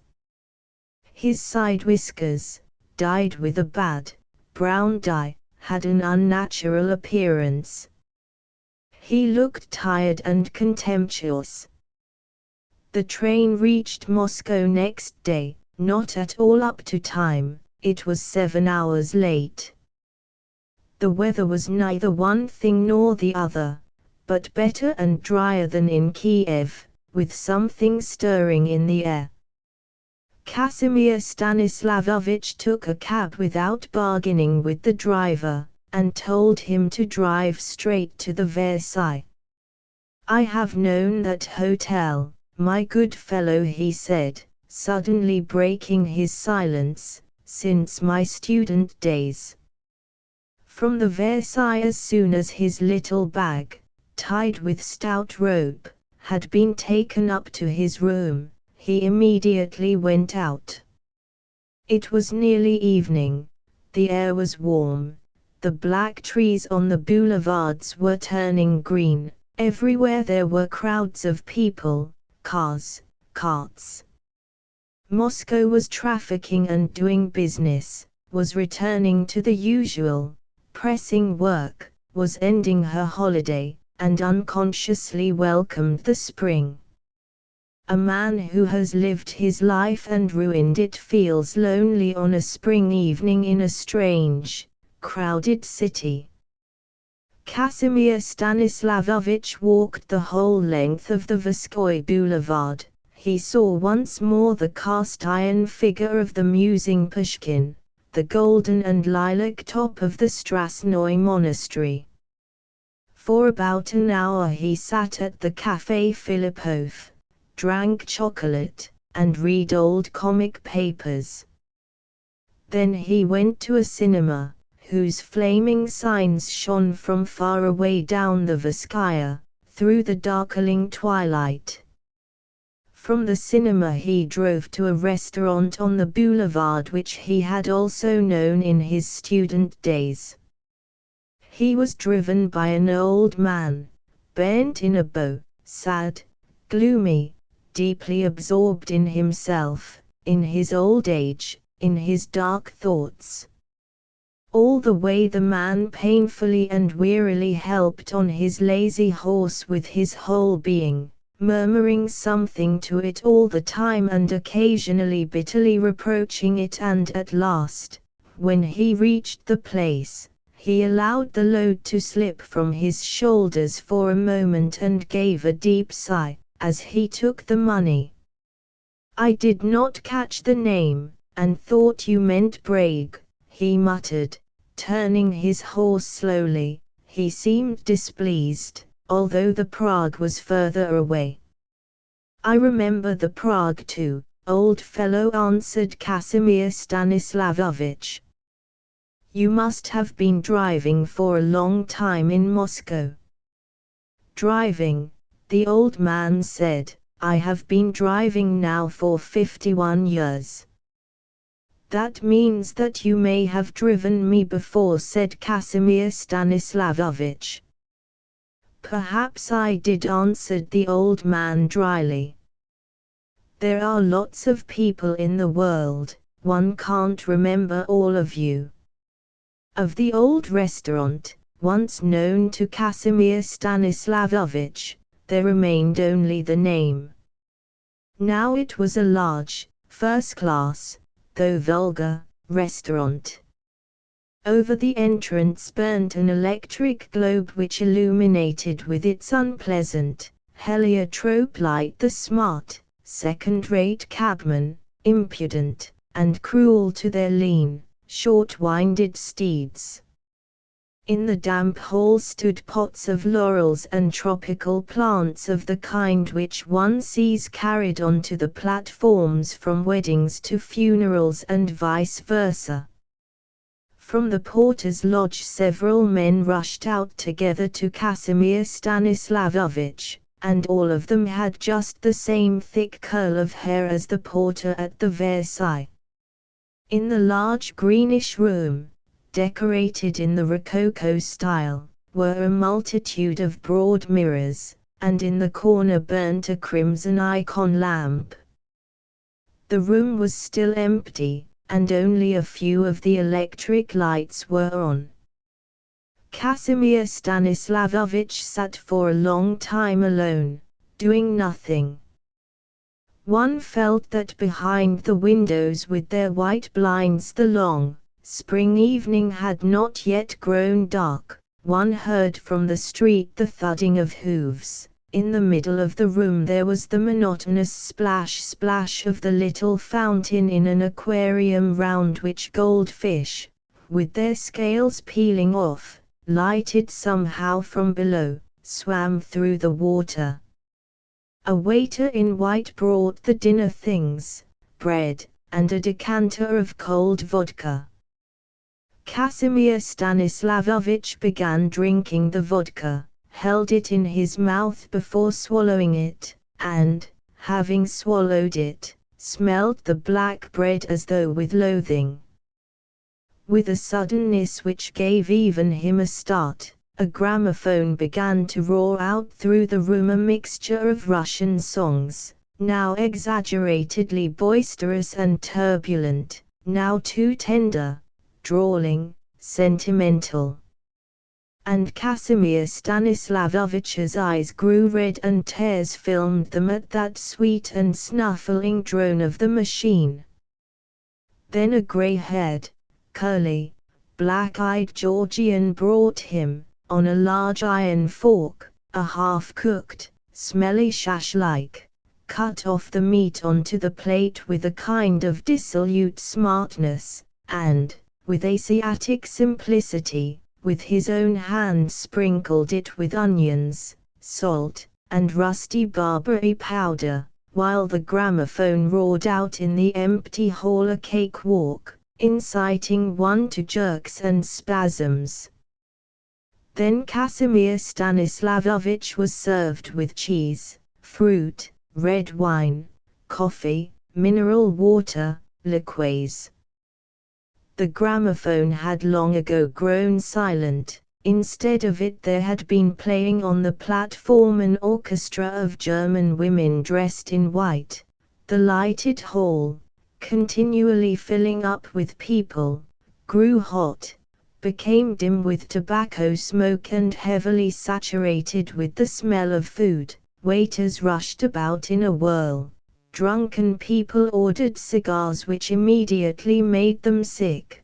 The head waiters showed excessive officiousness, combined with an intense realization of their own dignity. In the mirrors, in the watery gloom of their abysses, there was more and more chaotically reflected something huge, noisy, complicated. Several times Casimir Stanislavovich went out of the hot hall into the cool corridors, into the cold lavatory, where there was a strange smell of the sea. He walked as if on air, and, on returning to his table, again ordered wine. After midnight, closing his eyes and drawing the fresh night air through his nostrils into his intoxicated head, he raced in a hansom cab on rubber tires out of the town to a brothel. He saw in the distance infinite chains of light, running away somewhere downhill and then uphill again, but he saw it just as if it were not he, but someone else, seeing it. In the brothel he nearly had a fight with a stout gentleman who attacked him shouting that he was known to all thinking Russia. Then he lay, dressed, on a broad bed, covered with a satin quilt, in a little room half lighted from the ceiling by a sky-blue lantern, with a sickly smell of scented soap, and with dresses hanging from a hook on the door. Near the bed stood a dish of fruit, and the girl who had been hired to entertain Casimir Stanislavovich, silently, greedily, with relish ate a pear, cutting off slices with a knife, and her friend, with fat bare arms, dressed only in a chemise which made her look like a little girl, was rapidly writing on the toilet table, taking no notice of them. She wrote and wept of what? There are lots of people in the world, one can't know everything. On the 10th of April Casimir Stanislavovich woke up early. Judging from the start with which he opened his eyes, one could see that he was overwhelmed by the idea that he was in Moscow. He had got back after 4 in the morning. He staggered down the staircase of the Versailles, but without a mistake he went straight to his room down the long, stinking tunnel of a corridor which was lighted only at its entrance by a little lamp smoking sleepily. Outside every room stood boots and shoes all of strangers, unknown to one another, hostile to one another. Suddenly a door opened, almost terrifying Casimir Stanislavovich. On its threshold appeared an old man, looking like a third-rate actor acting the memoirs of a lunatic, and Casimir Stanislavovich saw a lamp under a green shade and a room crowded with things. The cave of a lonely, old lodger, with icons in the corner, and innumerable cigarette boxes piled one upon another almost to the ceiling, near the icons. Was that the half-crazy writer of the Lives of the Saints, who had lived in the Versailles 23 years ago? Casimir Stanislavovitch's dark room was terribly hot with a malignant and smelly dryness. The light from the window over the door came faintly into the darkness. Casimir Stanislavovich went behind the screen, took the top hat off his thin, greasy hair, threw his overcoat over the end of his bare bed. As soon as he lay down, everything began to turn round him, to rush into an abyss, and he fell asleep instantly. In his sleep all the time he was conscious of the smell of the iron washstand which stood close to his face, and he dreamt of a spring day, trees in blossom, the hall of a manor house, and a number of people waiting anxiously for the bishop to arrive at any moment, and all night long he was wearied and tormented with that waiting.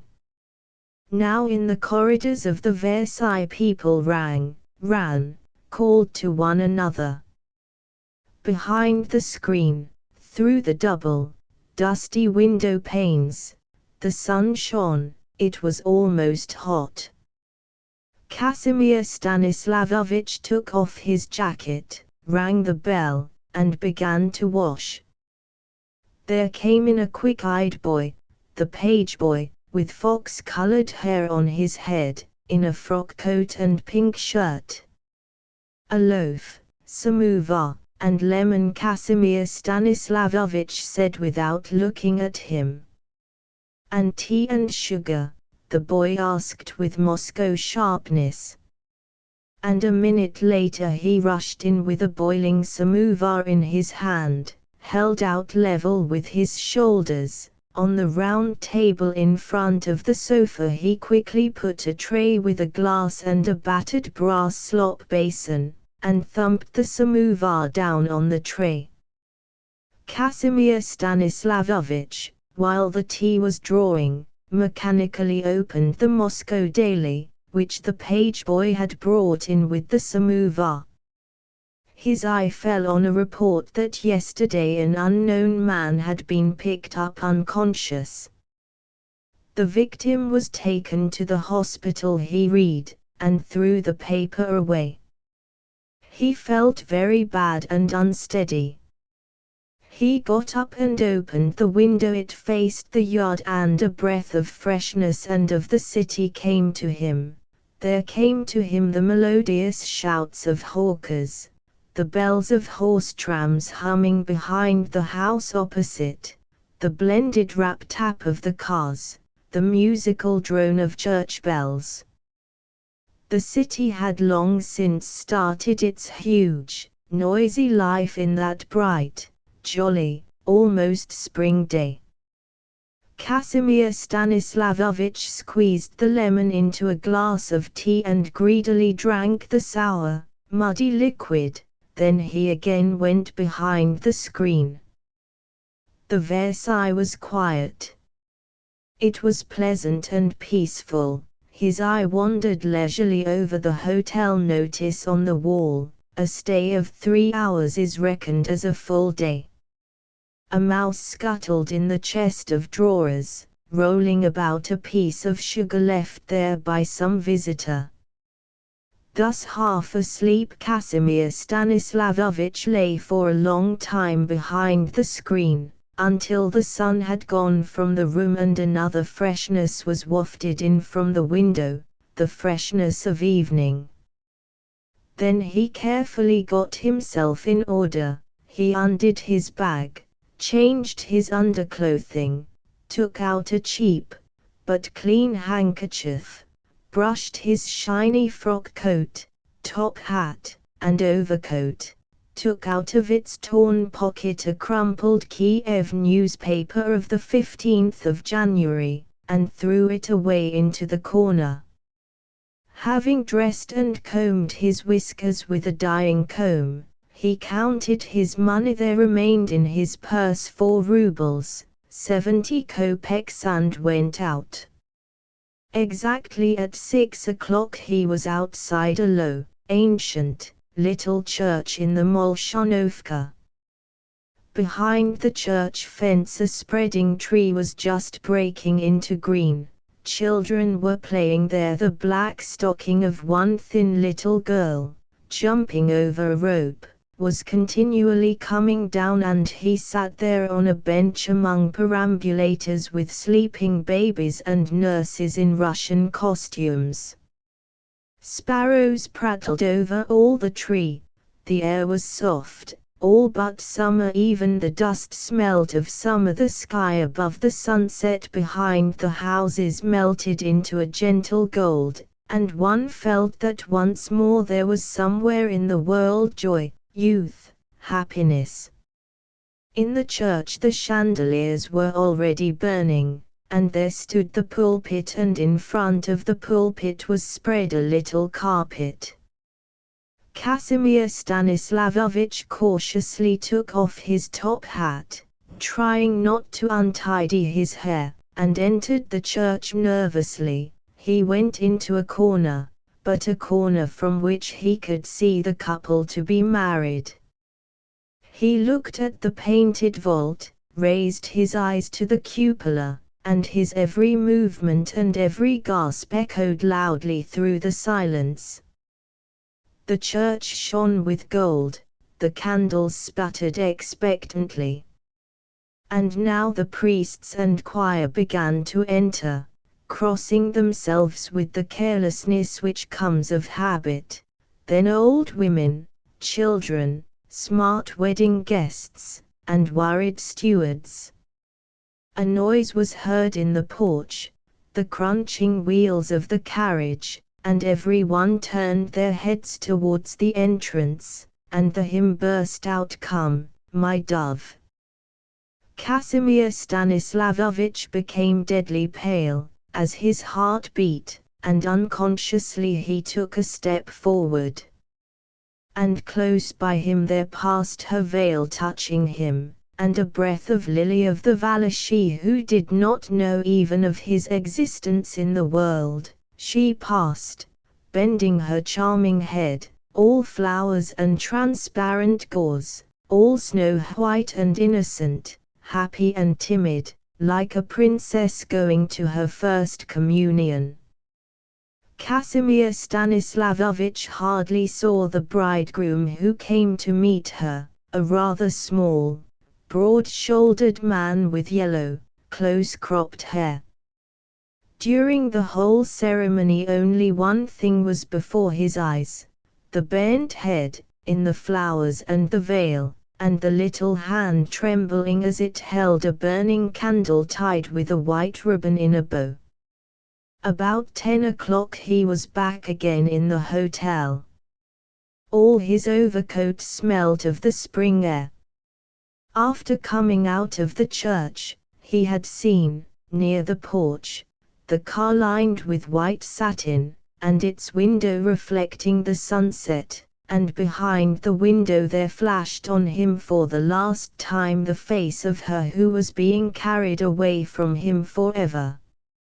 After that he had wandered about in little streets, and had come out on the Novensky Boulevard. Now slowly and with trembling hands he took off his overcoat, put on the table a paper bag containing 2 green cucumbers which for some reason he had bought at a hawker's stall. They too smelt of spring even through the paper, and spring-like through the upper pane of the window the April moon shone silvery high up in the not yet darkened sky. Casimir Stanislavovich lit a candle, sadly illuminating his empty, casual home, and sat down on the sofa, feeling on his face the freshness of evening. Thus he sat for a long time. He did not ring the bell, gave no orders, locked himself in. All this seemed suspicious to the porter, who had seen him enter his room with his shuffling feet and taking the key out of the door in order to lock himself in from the inside. Several times the porter stole up on tiptoe to the door and looked through the keyhole. Casimir Stanislavovich was sitting on the sofa, trembling and wiping his face with a handkerchief, and weeping so bitterly, so copiously that the brown dye came off, and was smeared over his face. At night he tore the cord off the blind, and, seeing nothing through his tears, began to fasten it to the hook of the clothes peg. But the guttering candle flickered and the paper bag, and terrible dark waves swam and flickered over the locked room. He was old, weak, and he himself was well aware of it. No, it was not in his power to die by his own hand. In the morning he started for the railway station about 3 hours before the train left. At the station he quietly walked about among the passengers, with his eyes on the ground and tear-stained, and he would stop unexpectedly now before one and now before another, and in a low voice, evenly but without expression, he would say rather quickly, "For God's sake, I am in a desperate position. My fare to Bryansk. If only a few kopecks." And some passengers, trying not to look at his top hat, at the worn velvet collar of his overcoat, at the dreadful face with the faded violet whiskers, hurriedly, and with confusion, gave him something. And then, rushing out of the station onto the platform, he got mixed in the crowd and disappeared into it, while in the Versailles, in the room which for 2 days had as it were belonged to him, they carried out the slop pail, opened the windows to the April sun and to the fresh air, noisily moved the furniture, swept up and threw out the dust, and with the dust there fell under the tablecloth which slid onto the floor, his torn note, which he had forgotten with the cucumbers. "I beg that no one be accused of my death. I was at the wedding of my only daughter who 1. i.e. there was no family name. The name is Polish, not Russian. Son Madame Maraud was born and grew up in Lausanne, in a strict, honest, industrious family. She did not marry young, but she married for love. In March 1876, among the passengers on an old French ship, the Orphan, sailing from Marseilles to Italy, was the newly married couple. The weather was calm and fresh. The silvery mirror of the sea appeared and disappeared in the mists of the spring horizon. The newly married couple never left the deck. Everyone liked them, everyone looked at their happiness with friendly smiles. His happiness showed itself in the energy and keenness of his glance, in a need for movement, in the animation of his welcome to those around him. Hers showed itself in the joy and interest with which she took in each detail. The newly married couple were the Marauds. He was about 10 years her elder. He was not tall, with a swarthy face and curly hair. His hand was dry and his voice melodious. One felt in her the presence of some other, non-Latin blood. She was over medium height, although her figure was charming, and she had dark hair and blue-grey eyes. After touching at Naples, Palermo, and Tunis, they arrived at the Algerian town of Constantine, where M. Maraud had obtained a rather good post. And their life in Constantine, for the 14 years since that happy spring, gave them everything with which people are normally satisfied: wealth, family happiness, healthy and beautiful children. During the 14 years the Marauds had greatly changed in appearance. He became as dark as an Arab, from his work, from traveling, from tobacco and the sun. He had grown grey and dried up. Many people mistook him for a native of Algeria. And it would have been impossible to recognize in her the woman who sailed once in the Orphan. At that time there was even in the boots which she put outside her door at night the charm of youth. Now there was silver in her hair. Her skin had become more transparent and more of a golden color. Her hands were thinner, and in her care of them, of her linen, and of her clothes she already showed a certain excessive tidiness. Their relations had certainly changed too, although no one could say for the worse. They each lived their own life. His time was filled with work. He remained the same passionate, and, at the same time, sober man that he had been before. Her time was filled up with looking after him and their children, 2 pretty girls, of whom the elder was almost a young lady, and every one with one voice agreed that in all Constantine there was no better hostess, no better mother, no more charming companion in the drawing-room than Madame Maraud. Their house stood in a quiet, clean part of the town.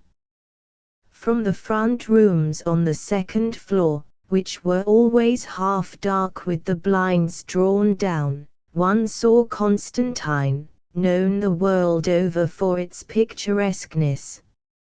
On steep rocks stands the ancient Arab fortress which has become a French city. The windows of the living rooms looked into a garden where in perpetual heat and sunshine slumbered the evergreen eucalyptuses, the sycamores, and palms behind high walls. The master was frequently away on business, and the lady led the secluded existence to which the wives of Europeans are doomed in the colonies. On Sundays she always went to church. On weekdays she rarely went out, and she visited only a small and select circle. She read, did needlework, talked or did lessons with the children, sometimes taking her younger daughter, the black-eyed Marie, on her knee. She would play the piano with one hand and sing old French songs, in order to while away the long African day, while the great breath of hot wind blew in through the open windows from the garden. Constantine, with all its shutters closed and scorched pitilessly by the sun, seemed at such hours a dead city. Only the birds called behind the garden wall, and from the hills behind the town came the dreary sound of pipes, filled with the melancholy of colonial countries, and at times there the dull thud of guns shook the earth, and you could see the flashing of the white helmets of soldiers.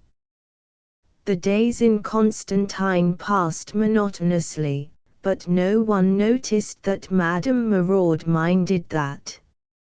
In her pure, refined nature there was no trace of abnormal sensitiveness or excessive nervousness. Her health could not be called robust, but it gave no cause of anxiety to M. Maraud. Only one incident once astonished him. in Tunis once, an Arab juggler so quickly and completely hypnotized her that it was only with difficulty that she could be brought to. But this happened at the time of their arrival from France. She had never since experienced so sudden a loss of willpower, such a morbid suggestibility. And Emeraude was happy, untroubled, convinced that her soul was tranquil and open to him. And it was so, even in the 14th year of their married life. But then there appeared in Constantine Émile Dubis. Émile Dubis, the son of Madame Bonnet, an old and good friend of Emeraude, was only 19. Émile was the son of her first husband and had grown up in Paris where he studied law, but he spent most of his time in writing poems, intelligible only to himself. He was attached to the school of seekers which has now ceased to exist. Madame Bonnet, the widow of an engineer, also had a daughter, Elise. In May 1889, Elise was just going to be married, when she fell ill and died a few days before her wedding, and Émile, who had never been in Constantine, came to the funeral. It can be easily understood how that death moved Madame Maraude, the death of a girl already trying on her wedding dress. It is also known how quickly in such circumstances an intimacy springs up between people who have hardly met before. Besides, to Madame Maraude Émile was, indeed, only a boy. Soon after the funeral Madame Bonnet went for the summer to stay with her relations in France. Émile remained in Constantine, in a suburban villa which belonged to his late stepfather, the Villa Hachim as it was called in the town, and he began coming nearly every day to the Maraudes. Whatever he was, whatever he pretended to be, he was still very young, very sensitive, and he needed people to whom he could attach himself for a time. And isn't it strange, some said, Madame Maraude has become unrecognizable. How lively she has become, and how her looks have improved. However, these insinuations were groundless.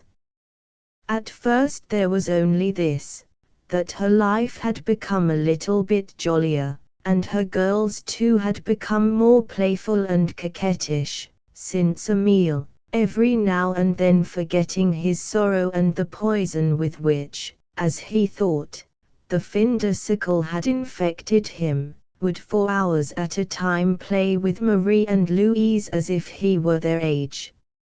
It is true that he was all the same a man, a Parisian, and not altogether an ordinary man.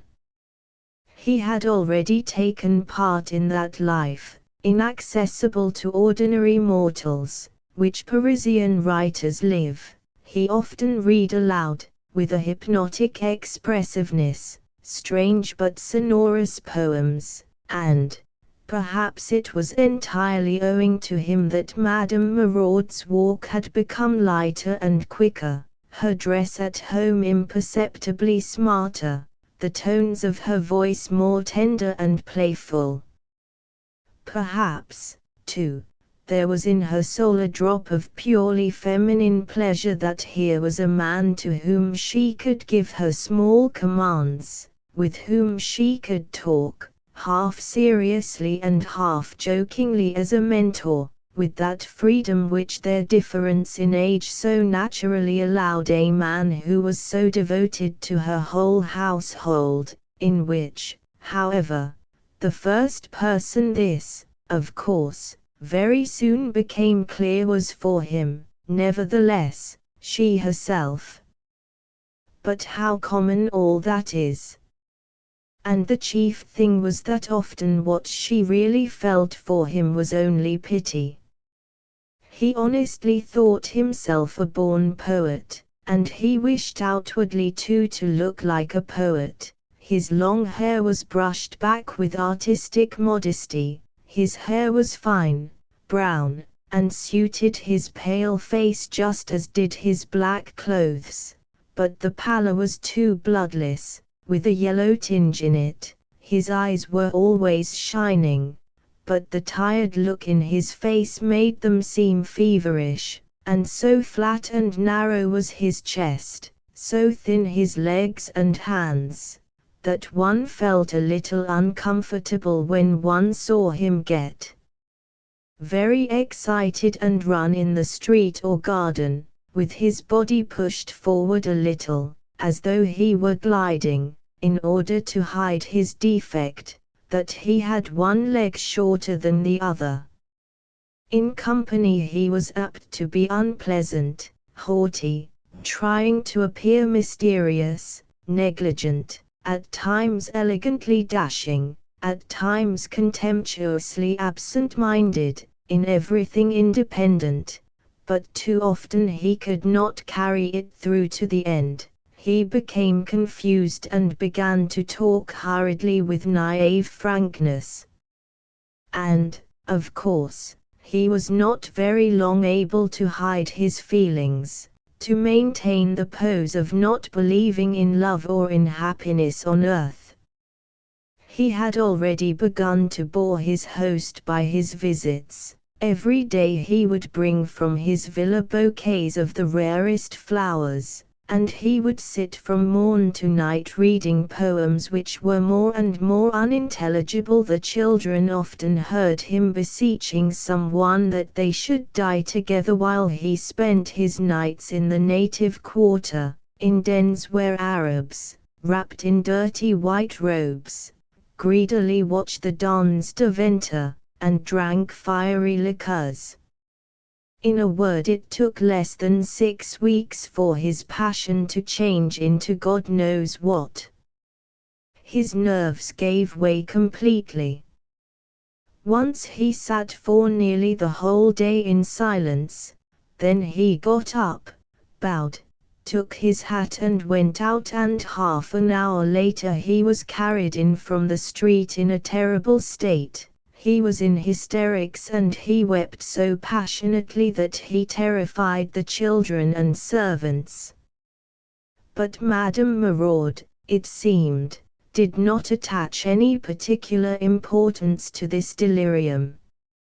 She herself tried to help him recover himself, quickly undid his tie, told him to be a man, and she only smiled when he, without any restraint in her husband's presence, caught her hands and covered them with kisses and vowed devotion to her.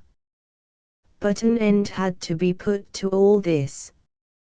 When, a few days after this outbreak, Emile, whom the children had greatly missed, arrived calm, but looking like someone who has been through a serious illness, Madame Maraud gently told him everything which is always said on such occasions.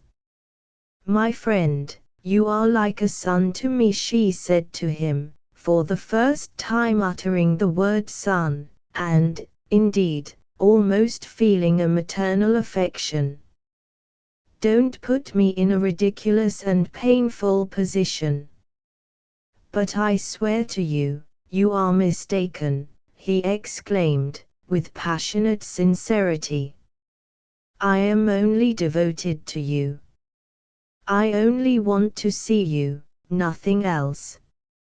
And suddenly he fell on his knees. They were in the garden, on a quiet, hot, dark evening, impetuously embraced her knees, nearly fainting with passion. And looking at his hair, at his thin white neck, she thought with pain and ecstasy, "Ah yes, yes, I might have had such a son, almost his age." However, from that time until he left for France he behaved reasonably. This essentially was a bad sign, for it might mean that his passion had become deeper. But outwardly everything had changed for the better. Only once did he break down. It was on a Sunday after dinner at which several strangers were present, and he, careless of whether they noticed it, said to her, "I beg you to spare me a minute." She got up and followed him into the empty, half-dark drawing room. He went to the window through which the evening light fell in broad shafts, and, looking straight into her face, said, "Today is the day on which my father died. I love you." She turned and was about to leave him. Frightened, he hastily called after her, "Forgive me, it is for the first and last time." Indeed, she heard no further confessions from him. "I was fascinated by her agitation," he noted that night in his diary in his elegant and pompous style. "I swore never again to disturb her peace of mind. Am I not blessed enough without that?" He continued to come to town. He only slept at the Villa Hashim and he behaved erratically, but always more or less properly.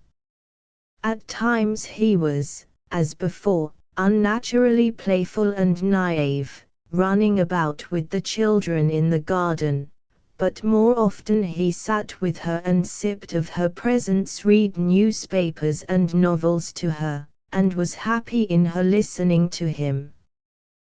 The children were not in the way he wrote of those days. Their voices, laughter, comings and goings, their very beings acted like the subtlest conductors for our feelings. Thanks to them, the charm of those feelings was intensified. We talked about the most everyday matters, but something else sounded through what we said, our happiness. Yes, yes, she, too, was happy. I maintain that. She loved me to read poetry. In the evenings from the balcony we looked down upon Constantine, lying at our feet in the bluish moonlight.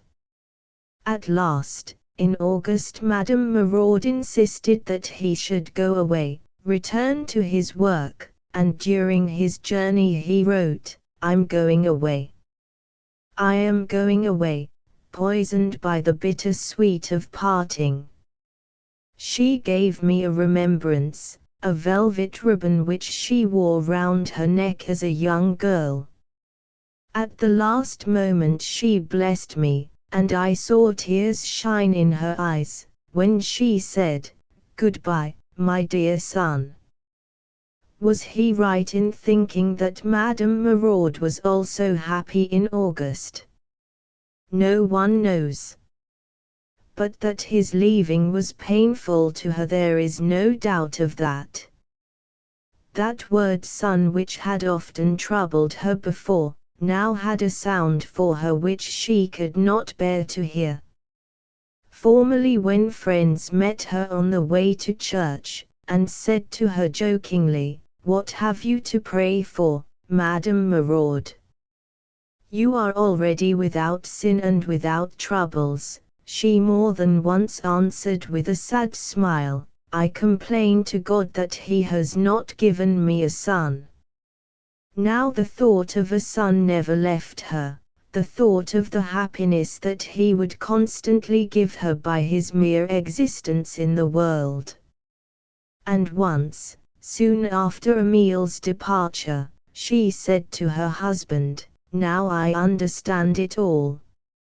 I now believe firmly that every mother ought to have a son, that every mother who has no son, if she look into her own heart and examine her whole life, will realize that she is unhappy.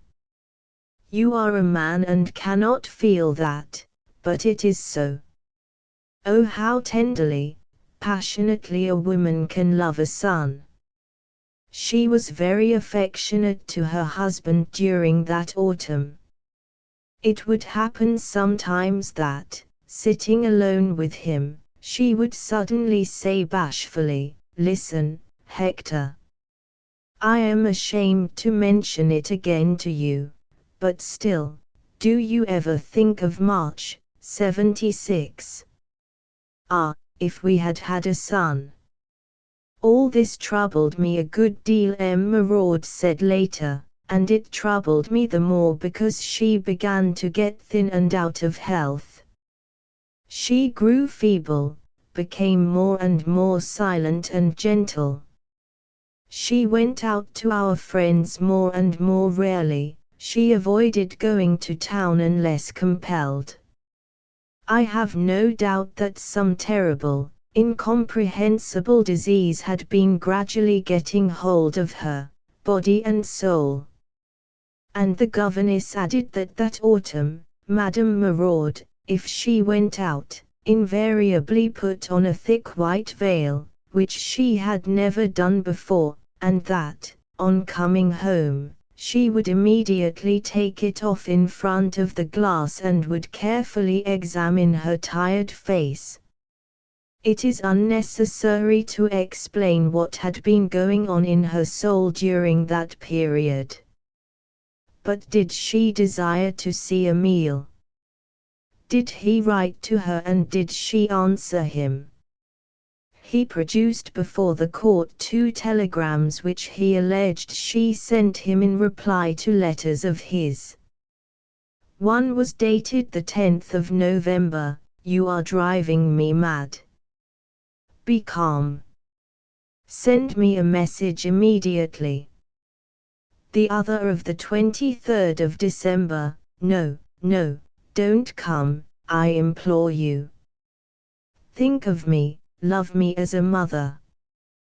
But, of course, the truth that the telegrams had been sent by her could not be proved. Only this is certain, that from September to January the life which Madame Maraud lived was miserable, agitated, morbid. The late autumn of that year in Constantine was cold and rainy. Then, as is always the case in Algeria, there suddenly came a delightful spring.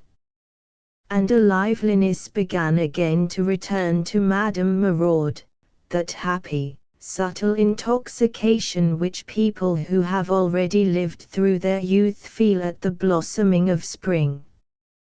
She began to go out again. She drove out a good deal with the children and used to take them to the deserted garden of the Villa Hashim. She intended to go to Algiers, and to show the children Blida, near which there is in the hills a wooded gorge, the favorite haunt of monkeys. And so it went on until the 17th of January of the year 1893. On the 17th of January she woke up with a feeling of gentle happiness which, it seemed, had agitated her the whole night. Her husband was away on business, and in his absence she slept alone in the large room. The blinds and curtains made it almost dark. Still, from the pale bluishness which filtered in, one could see that it was very early. And, indeed, the little watch on the night table showed that it was 6 o'clock. She felt with delight the morning freshness coming from the garden, and, wrapping the light blanket round her, turned to the wall. "Why am I so happy?" she thought as she fell asleep. And in vague and beautiful visions she saw scenes in Italy and Sicily, scenes of that far-off spring when she sailed in a cabin, with its windows opening onto the deck and the cold silvery sea, with door hangings which time had worn and faded to a rusty silver color, with its threshold of brass shining from perpetual polishings. Then she saw boundless bays, lagoons, low shores, an Arab city all white with flat roofs, and behind it misty blue hills and mountains. It was Tunis, where she had only once been, that spring when she was in Naples, Palermo. But then, as though the chill of a wave had passed over her, with a start, she opened her eyes. It was past 8, she heard the voices of the children and the governess. She got up, put on a wrap, and, going out onto the balcony, went down to the garden and sat in the rocking chair. It stood on the sand by a round table under a blossoming mimosa tree which made a golden arbor heavily scented in the sun. The maid brought her coffee.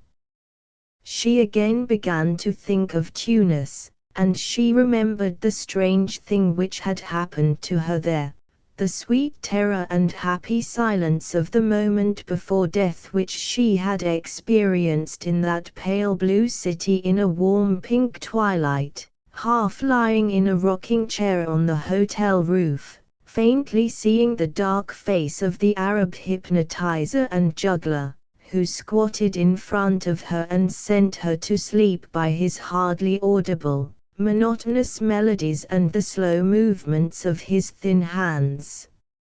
And suddenly, as she was thinking and was looking mechanically with wide open eyes at the bright silver spark which shone in the sunlight from the spoon in the glass of water, she lost consciousness. When with a start she opened her eyes again, Emile was standing over her. All that followed after that unexpected meeting is known from the words of Emile himself, from his story, from his answers in cross-examination. "Yes, I came to Constantine out of the blue," he said. "I came because I felt that the powers of heaven themselves could not stop me. In the morning of the 17th of January, straight from the railway station, without any warning, I arrived at M. Maraud's house and ran into the garden.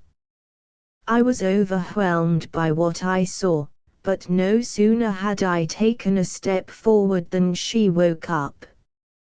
She seemed to be amazed both by the unexpectedness of my appearance and by what had been happening to her, but she uttered no cry. She looked at me like a person who has just woken up from a sound sleep, and then she got up, arranging her hair.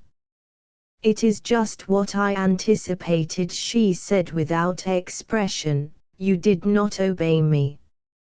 And with a characteristic movement she folded the wrap round her bosom, and taking my head in her two hands kissed me twice on the forehead. I was bewildered with passionate ecstasy, but she quietly pushed me from her and said, 'Come, I am not dressed, I'll be back presently, go to the children.' But, for the love of God, what was the matter with you just now?" I asked, following her onto the balcony. "Oh, it was nothing, a slight faintness. I had been looking at the shining spoon," she answered, regaining control of herself, and beginning to speak with animation. "But what have you done? What have you done?" I could not find the children anywhere. It was empty and quiet in the house. I sat in the dining room, and heard her suddenly begin to sing in a distant room in a strong, melodious voice, but I did not understand then the full horror of that singing, because I was trembling with nervousness. I had not slept at all night. I had counted the minutes while the train was hurrying me to Constantine. I jumped into the first carriage I met, raced out of the station. I did not expect as I came to the town.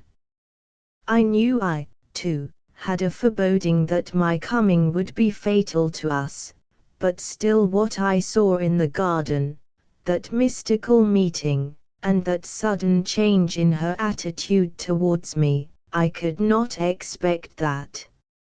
In 10 minutes she came down with her hair dressed, in a light grey dress with a shade of blue in it. "Ah," she said, while I kissed her hand, "I forgot that today is Sunday, the children are at church, and I overslept. After church the children will go to the Pinewood. Have you ever been there?" And, without waiting for my answer, she rang the bell, and told them to bring me coffee.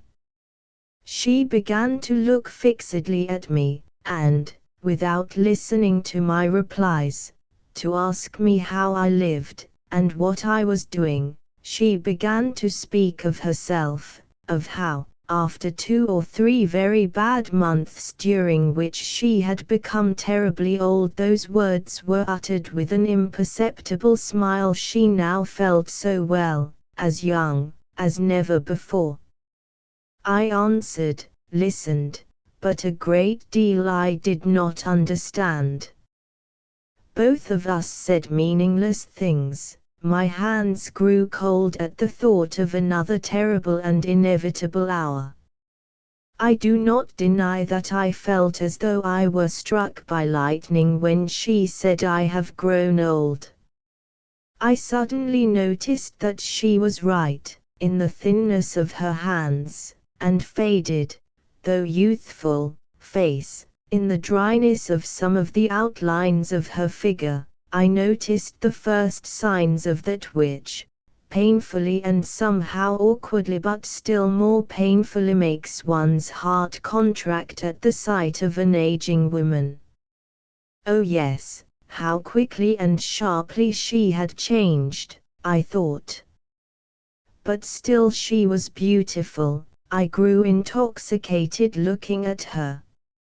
I had been accustomed to dream of her endlessly. I had never for an instant forgotten when, in the evening of the 11th of July, I had embraced her knees for the first time.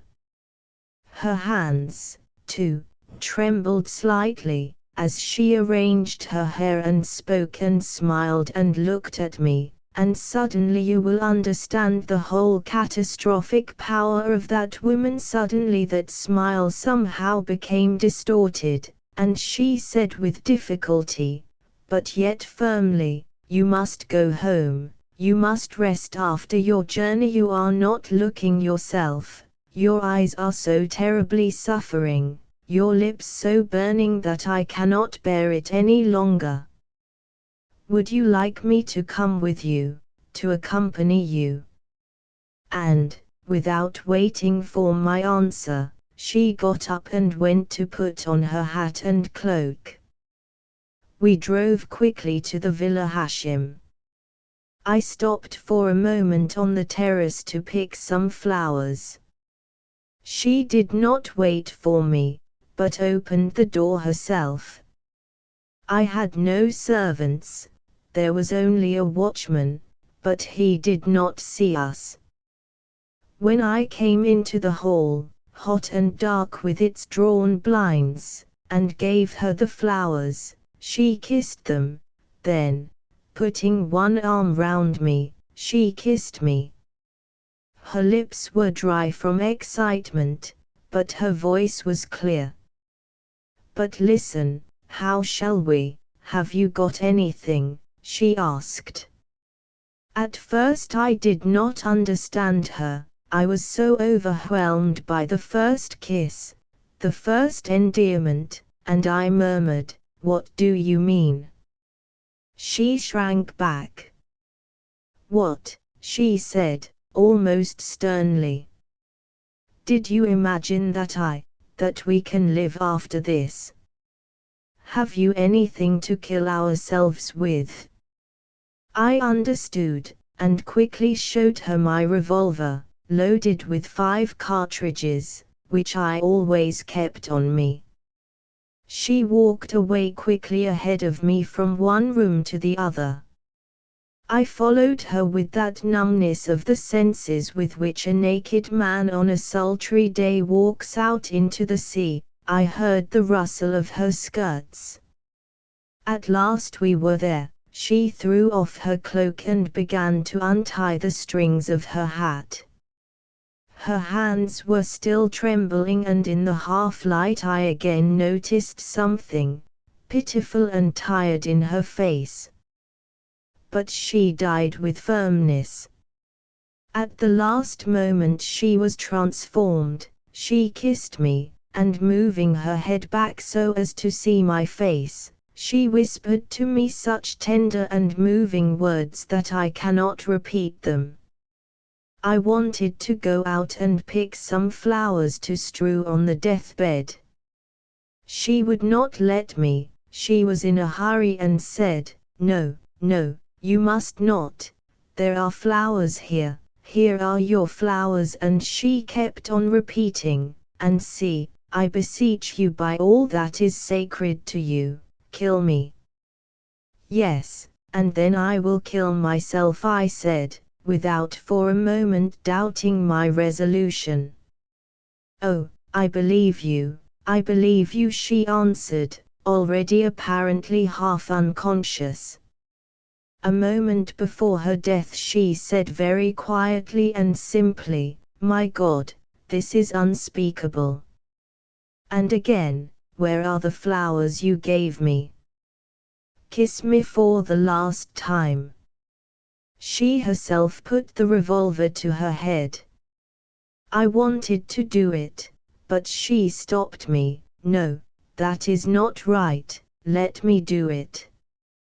Like this, my child.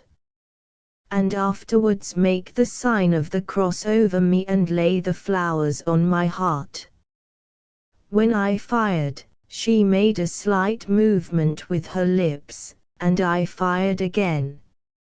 She lay quiet. In her dead face there was a kind of bitter happiness. Her hair was loose, the tortoise-shell comb lay on the floor. I staggered to my feet in order to put an end to myself. But the room, despite the blinds, was light. In the light and stillness which suddenly surrounded me, I saw clearly her face already pale. And suddenly madness seized me. I rushed to the window, undid and threw open the shutters, began shouting and firing into the air. The rest you know.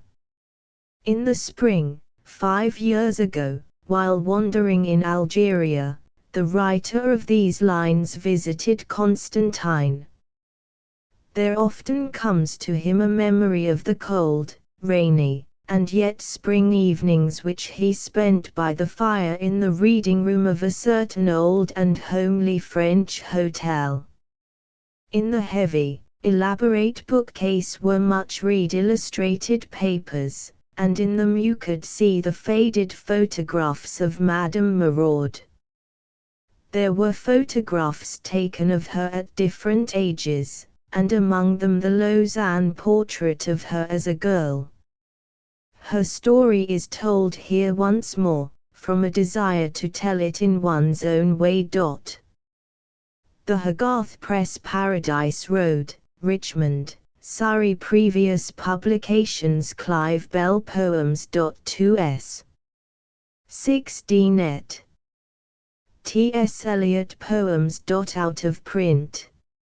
E. M. Forster, The Story of the Siren. 2s. 16 et. Roger Fry. 12 original woodcuts. Third impression. 5s. Net. Maxim Gorky, Reminiscences of Tolstoy. Second edition. 5s. Net. Catherine Mansfield, Prelude. 3s. 16 et. Hope Millie's Paris. A poem. Out of print. J. Middleton Murray, The Critic in Judgment. 2s. 16 et. Logan Pearsall Smith, Stories from the Old Testament Retold. 4s. 16 et. The Notebooks of Anton Chekhov, together with Reminiscences of Chekhov by Maxim Gorky. 5s. Net. Leonard Woolf Stories of the East. 3s. Net. Virginia Woolf Monday or Tuesday. 4s. 6d. Net. The Mark on the Wall. 2nd edition. 1s. 6d. Net. Kew Gardens. Out of print. Leonard and Virginia Woolf 2 stories. Out of print. Forthcoming publications. Khan. A Poem. By Ruth Manning Sanders. 3s. 6d. Net. Daybreak.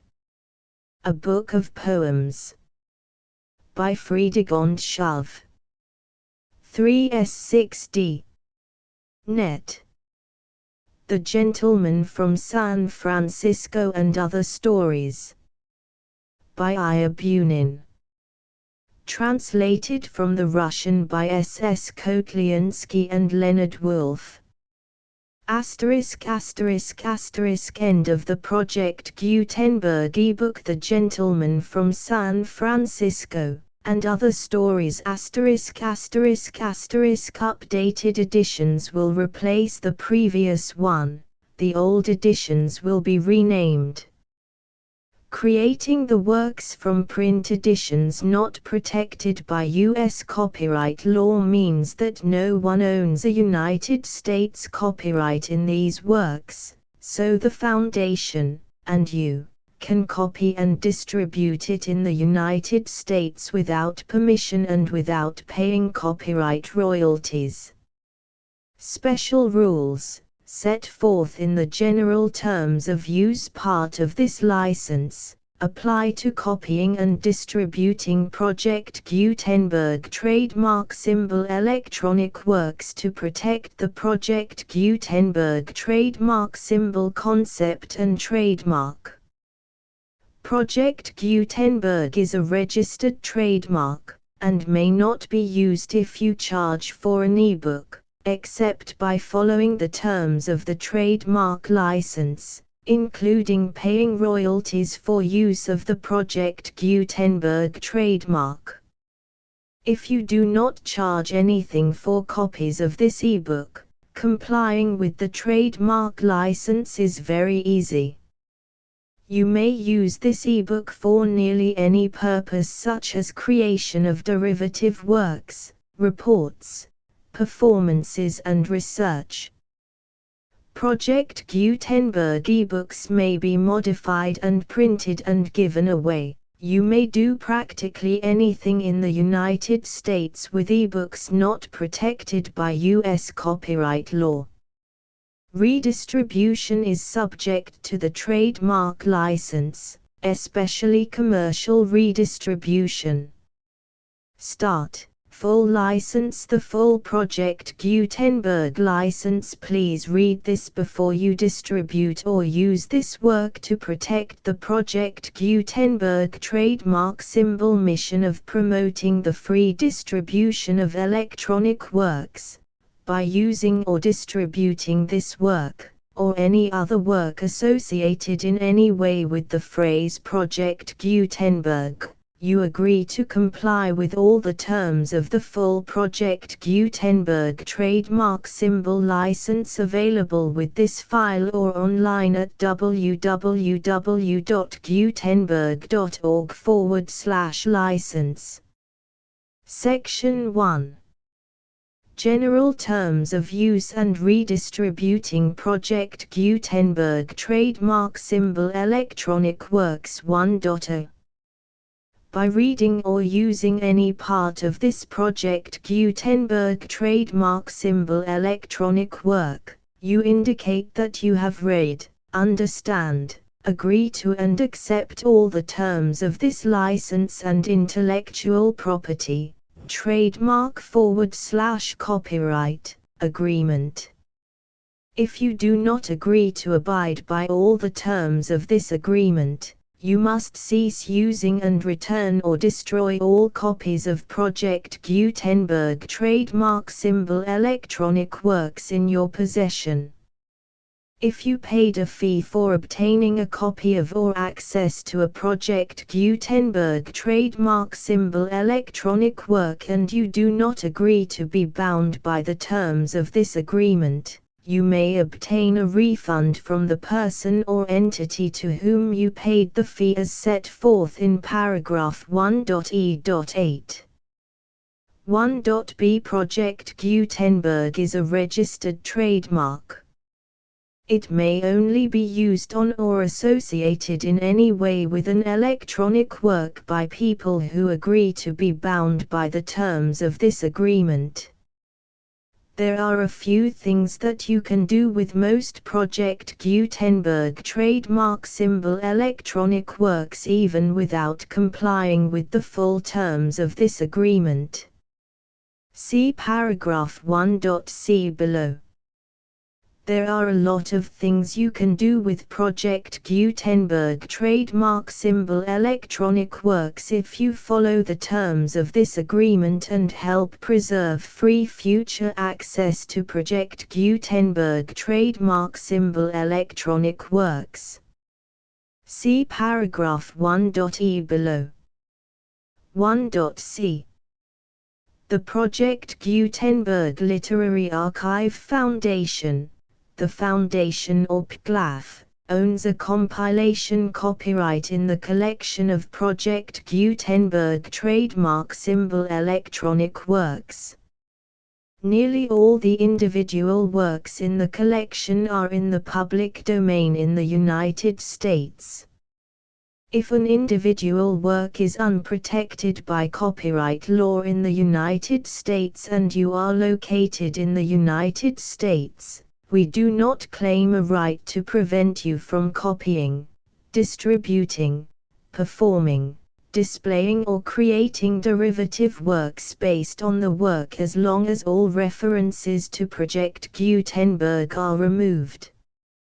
Of course, we hope that you will support the Project Gutenberg trademark symbol mission of promoting free access to electronic works by freely sharing Project Gutenberg trademark symbol works in compliance with the terms of this agreement for keeping the Project Gutenberg trademark symbol name associated with the work. You can easily comply with the terms of this agreement by keeping this work in the same format with its attached full Project Gutenberg trademark symbol license when you share it without charge with others. 1.d. The copyright laws of the place where you are located also govern what you can do with this work. Copyright laws in most countries are in a constant state of change. If you are outside the United States, check the laws of your country in addition to the terms of this agreement before downloading, copying, displaying, performing, distributing or creating derivative works based on this work or any other Project Gutenberg trademark symbol work. The Foundation makes no representations concerning the copyright status of any work in any country other than the United States. 1.e Unless you have removed all references to Project Gutenberg, 1.e.1. The following sentence, with active links to, or other immediate access to, the full Project Gutenberg trademark symbol license must appear prominently whenever any copy of a Project Gutenberg trademark symbol work, any work on which the phrase Project Gutenberg appears, or with which the phrase Project Gutenberg is associated, is accessed, displayed, performed, viewed, copied or distributed. This ebook is for the use of anyone anywhere in the United States and most other parts of the world at no cost and with almost no restrictions whatsoever. You may copy it, give it away or reuse it under the terms of the Project Gutenberg license included with this ebook or online at www.gutenberg.org. If you are not located in the United States, you will have to check the laws of the country where you are located before using this ebook. 1.e.2 If an individual Project Gutenberg trademark symbol electronic work is derived from texts not protected by U.S. copyright law, does not contain a notice indicating that it is posted with permission of the copyright holder, the work can be copied and distributed to anyone in the United States without paying any fees or charges. If you are redistributing or providing access to a work with the phrase Project Gutenberg associated with or appearing on the work, you must comply either with the requirements of paragraphs 1.e.1 through 1.e.7 or obtain permission for the use of the work and the Project Gutenberg trademark symbol trademark as set forth in paragraphs 1.e.8 or 1.e.9. 1.e.3 If an individual Project Gutenberg trademark symbol electronic work is posted with the permission of the copyright holder, your use and distribution must comply with both paragraphs 1.e.1 through 1.e.7 and any additional terms imposed by the copyright holder. Additional terms will be linked to the Project Gutenberg trademark symbol license for all works posted with the permission of the copyright holder found at the beginning of this work. 1.e.4 Do not unlink or detach or remove the full Project Gutenberg trademark symbol license terms from this work, or any files containing a part of this work or any other work associated with Project Gutenberg trademark symbol. 1.e.5 Do not copy, display, perform, distribute or redistribute this electronic work, or any part of this electronic work, without prominently displaying the sentence set forth in paragraph 1.e.1 with active links or immediate access to the full terms of the Project Gutenberg trademark symbol license. 1.e.6 You may convert to and distribute this work in any binary, compressed, marked up, non-proprietary or proprietary form, including any word processing or hypertext form. However, if you provide access to or distribute copies of a Project Gutenberg trademark symbol work in a format other than plain vanilla ASCII or other format used in the official version posted on the official Project Gutenberg trademark symbol website, www.gutenberg.org, you must, at no additional cost, fee or expense to the user, provide a copy, a means of exporting a copy, or a means of obtaining a copy upon request, of the work in its original plain vanilla ASCII or other form. Any alternate format must include the full Project Gutenberg trademark symbol license as specified in paragraph 1.e.1.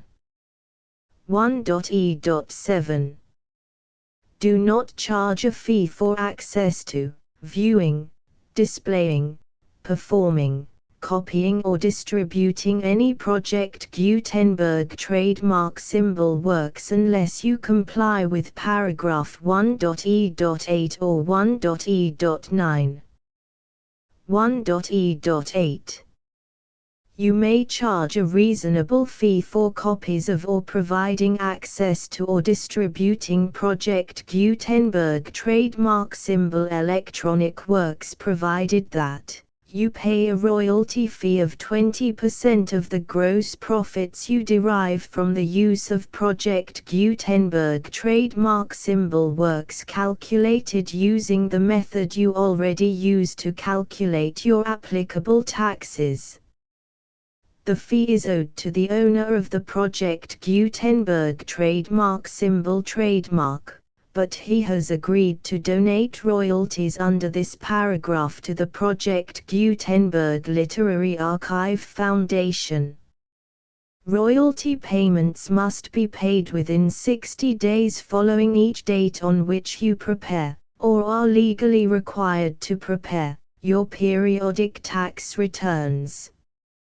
Royalty payments should be clearly marked as such and sent to the Project Gutenberg Literary Archive Foundation at the address specified in Section 4. Information about donations to the Project Gutenberg Literary Archive Foundation.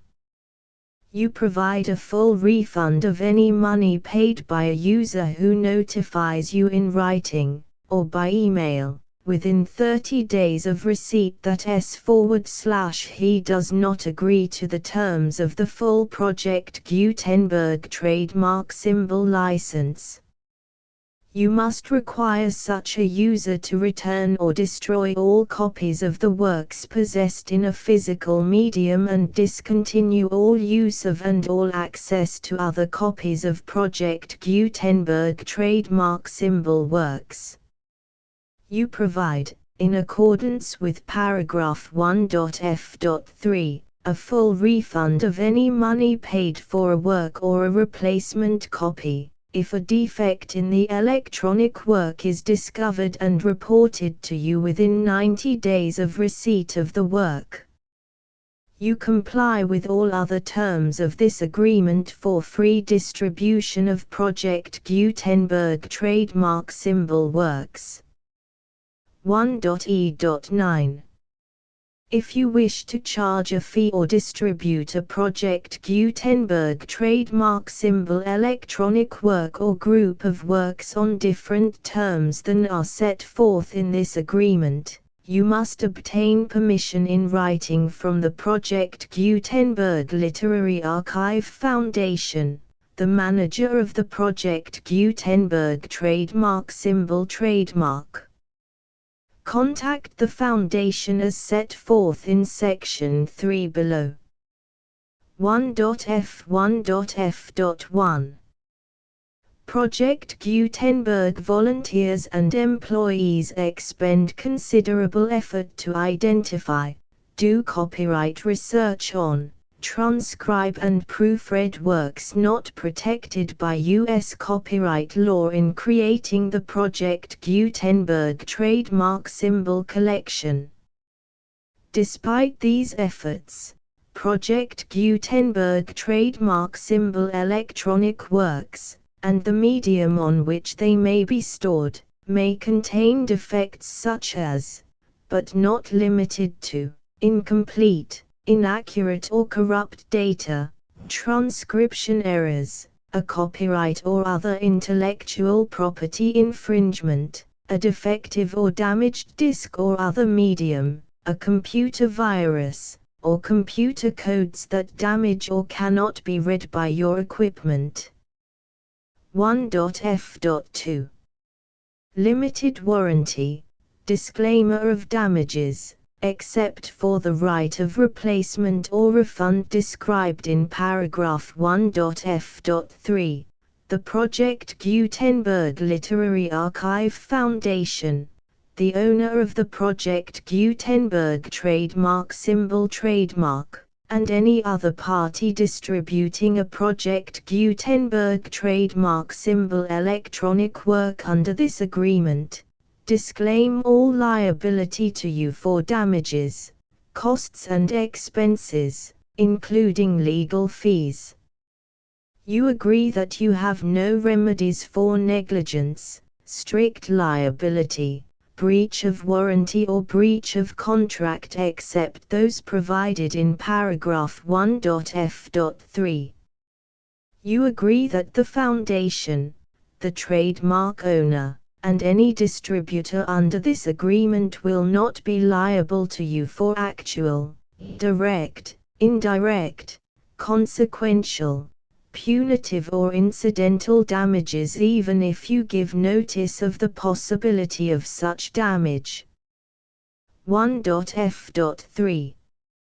Limited right of replacement or refund. If you discover a defect in this electronic work within 90 days of receiving it, you can receive a refund of the money, if any, you paid for it by sending a written explanation to the person you received the work from.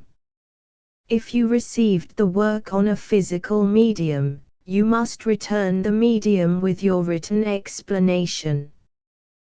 The person or entity that provided you with the defective work may elect to provide a replacement copy in lieu of a refund. If you received the work electronically, the person or entity providing it to you may choose to give you a second opportunity to receive the work electronically in lieu of a refund. If the second copy is also defective, you may demand a refund in writing without further opportunities to fix the problem. 1.f.4. Except for the limited right of replacement or refund set forth in paragraph 1.f.3, this work is provided to you as is, with no other warranties of any kind, express or implied, including but not limited to warranties of merchantability or fitness for any purpose. 1.f.5. Some states do not allow disclaimers of certain implied warranties or the exclusion or limitation of certain types of damages. If any disclaimer or limitation set forth in this agreement violates the law of the state applicable to this agreement, the agreement shall be interpreted to make the maximum disclaimer or limitation permitted by the applicable state law. The invalidity or unenforceability of any provision of this agreement shall not void the remaining provisions. 1.f.6.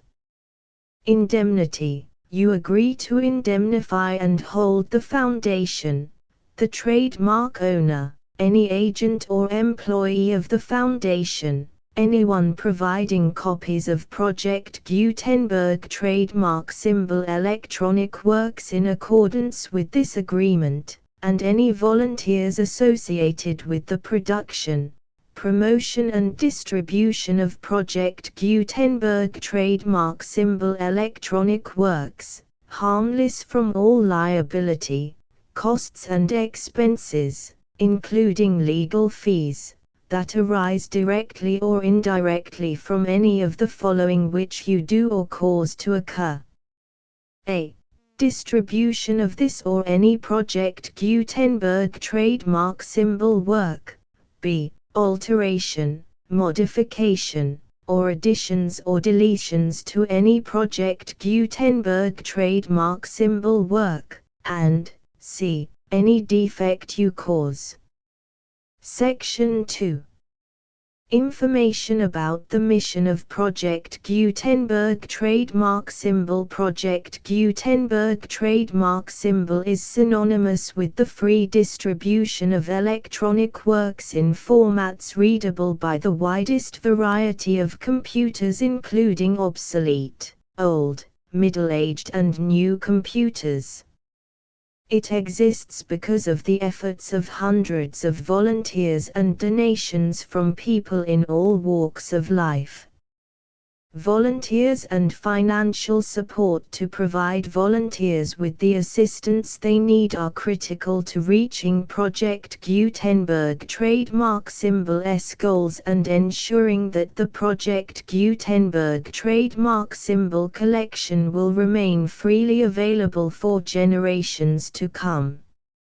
In 2001, the Project Gutenberg Literary Archive Foundation was created to provide a secure and permanent future for Project Gutenberg trademark symbol and future generations. To learn more about the Project Gutenberg Literary Archive Foundation and how your efforts and donations can help, see sections 3 and 4 and the Foundation information page at www.gutenberg.org. Section 3. Information about the Project Gutenberg Literary Archive Foundation. The Project Gutenberg Literary Archive Foundation is a non-profit 501(c)(3) educational corporation organized under the laws of the state of Mississippi and granted tax-exempt status by the Internal Revenue Service. The Foundation's IN or Federal Tax Identification Number is 64-6221541. Contributions to the Project Gutenberg Literary Archive Foundation are tax-deductible to the full extent permitted by U.S. federal laws and your state's laws. The Foundation's business office is located at 809 North 1500 West, Salt Lake City, UT 84116, 801-596-1887. Email contact links and up-to-date contact information can be found at the Foundation's website and official page at www.gutenberg.org/contact section 4. Information about donations to the Project Gutenberg Literary Archive Foundation. Project Gutenberg trademark symbol depends upon and cannot survive without widespread public support and donations to carry out its mission of increasing the number of public domain and licensed works that can be freely distributed in machine-readable form accessible by the widest array of equipment including outdated equipment. Many small donations, $1 to $5,000, are particularly important to maintaining tax-exempt status with the IRS.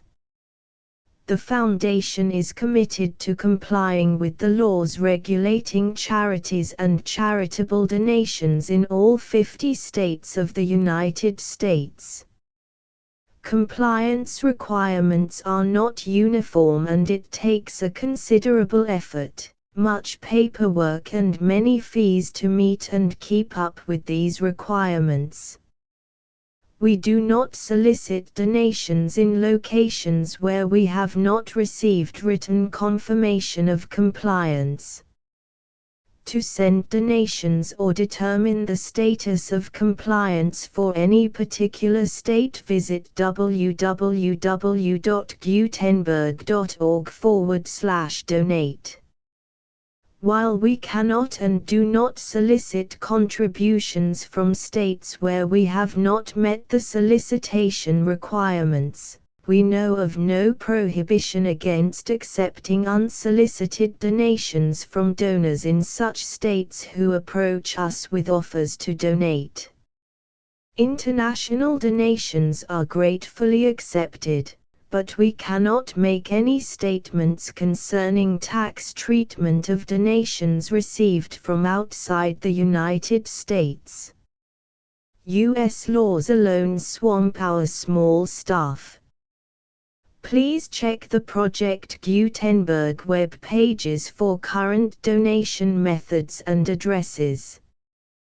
Donations are accepted in a number of other ways including checks, online payments and credit card donations. To donate, please visit www.gutenberg.org/donate. Section 5. General information about Project Gutenberg trademark symbol electronic works. Professor Michael S. Hart was the originator of the Project Gutenberg trademark symbol concept of a library of electronic works that could be freely shared with anyone. For 40 years, he produced and distributed Project Gutenberg trademark symbol ebooks with only a loose network of volunteer support. Project Gutenberg trademark symbol ebooks are often created from several printed editions, all of which are confirmed as not protected by copyright in the US unless a copyright notice is included. Thus, we do not necessarily keep ebooks in compliance with any particular paper edition. Most people start at our website, which has the main PG search facility, www.gutenberg.org. This website includes information about Project Gutenberg trademark symbol, including how to make donations to the Project Gutenberg Literary Archive Foundation, how to help produce our new ebooks, and how to subscribe to our email newsletter to hear about new ebooks.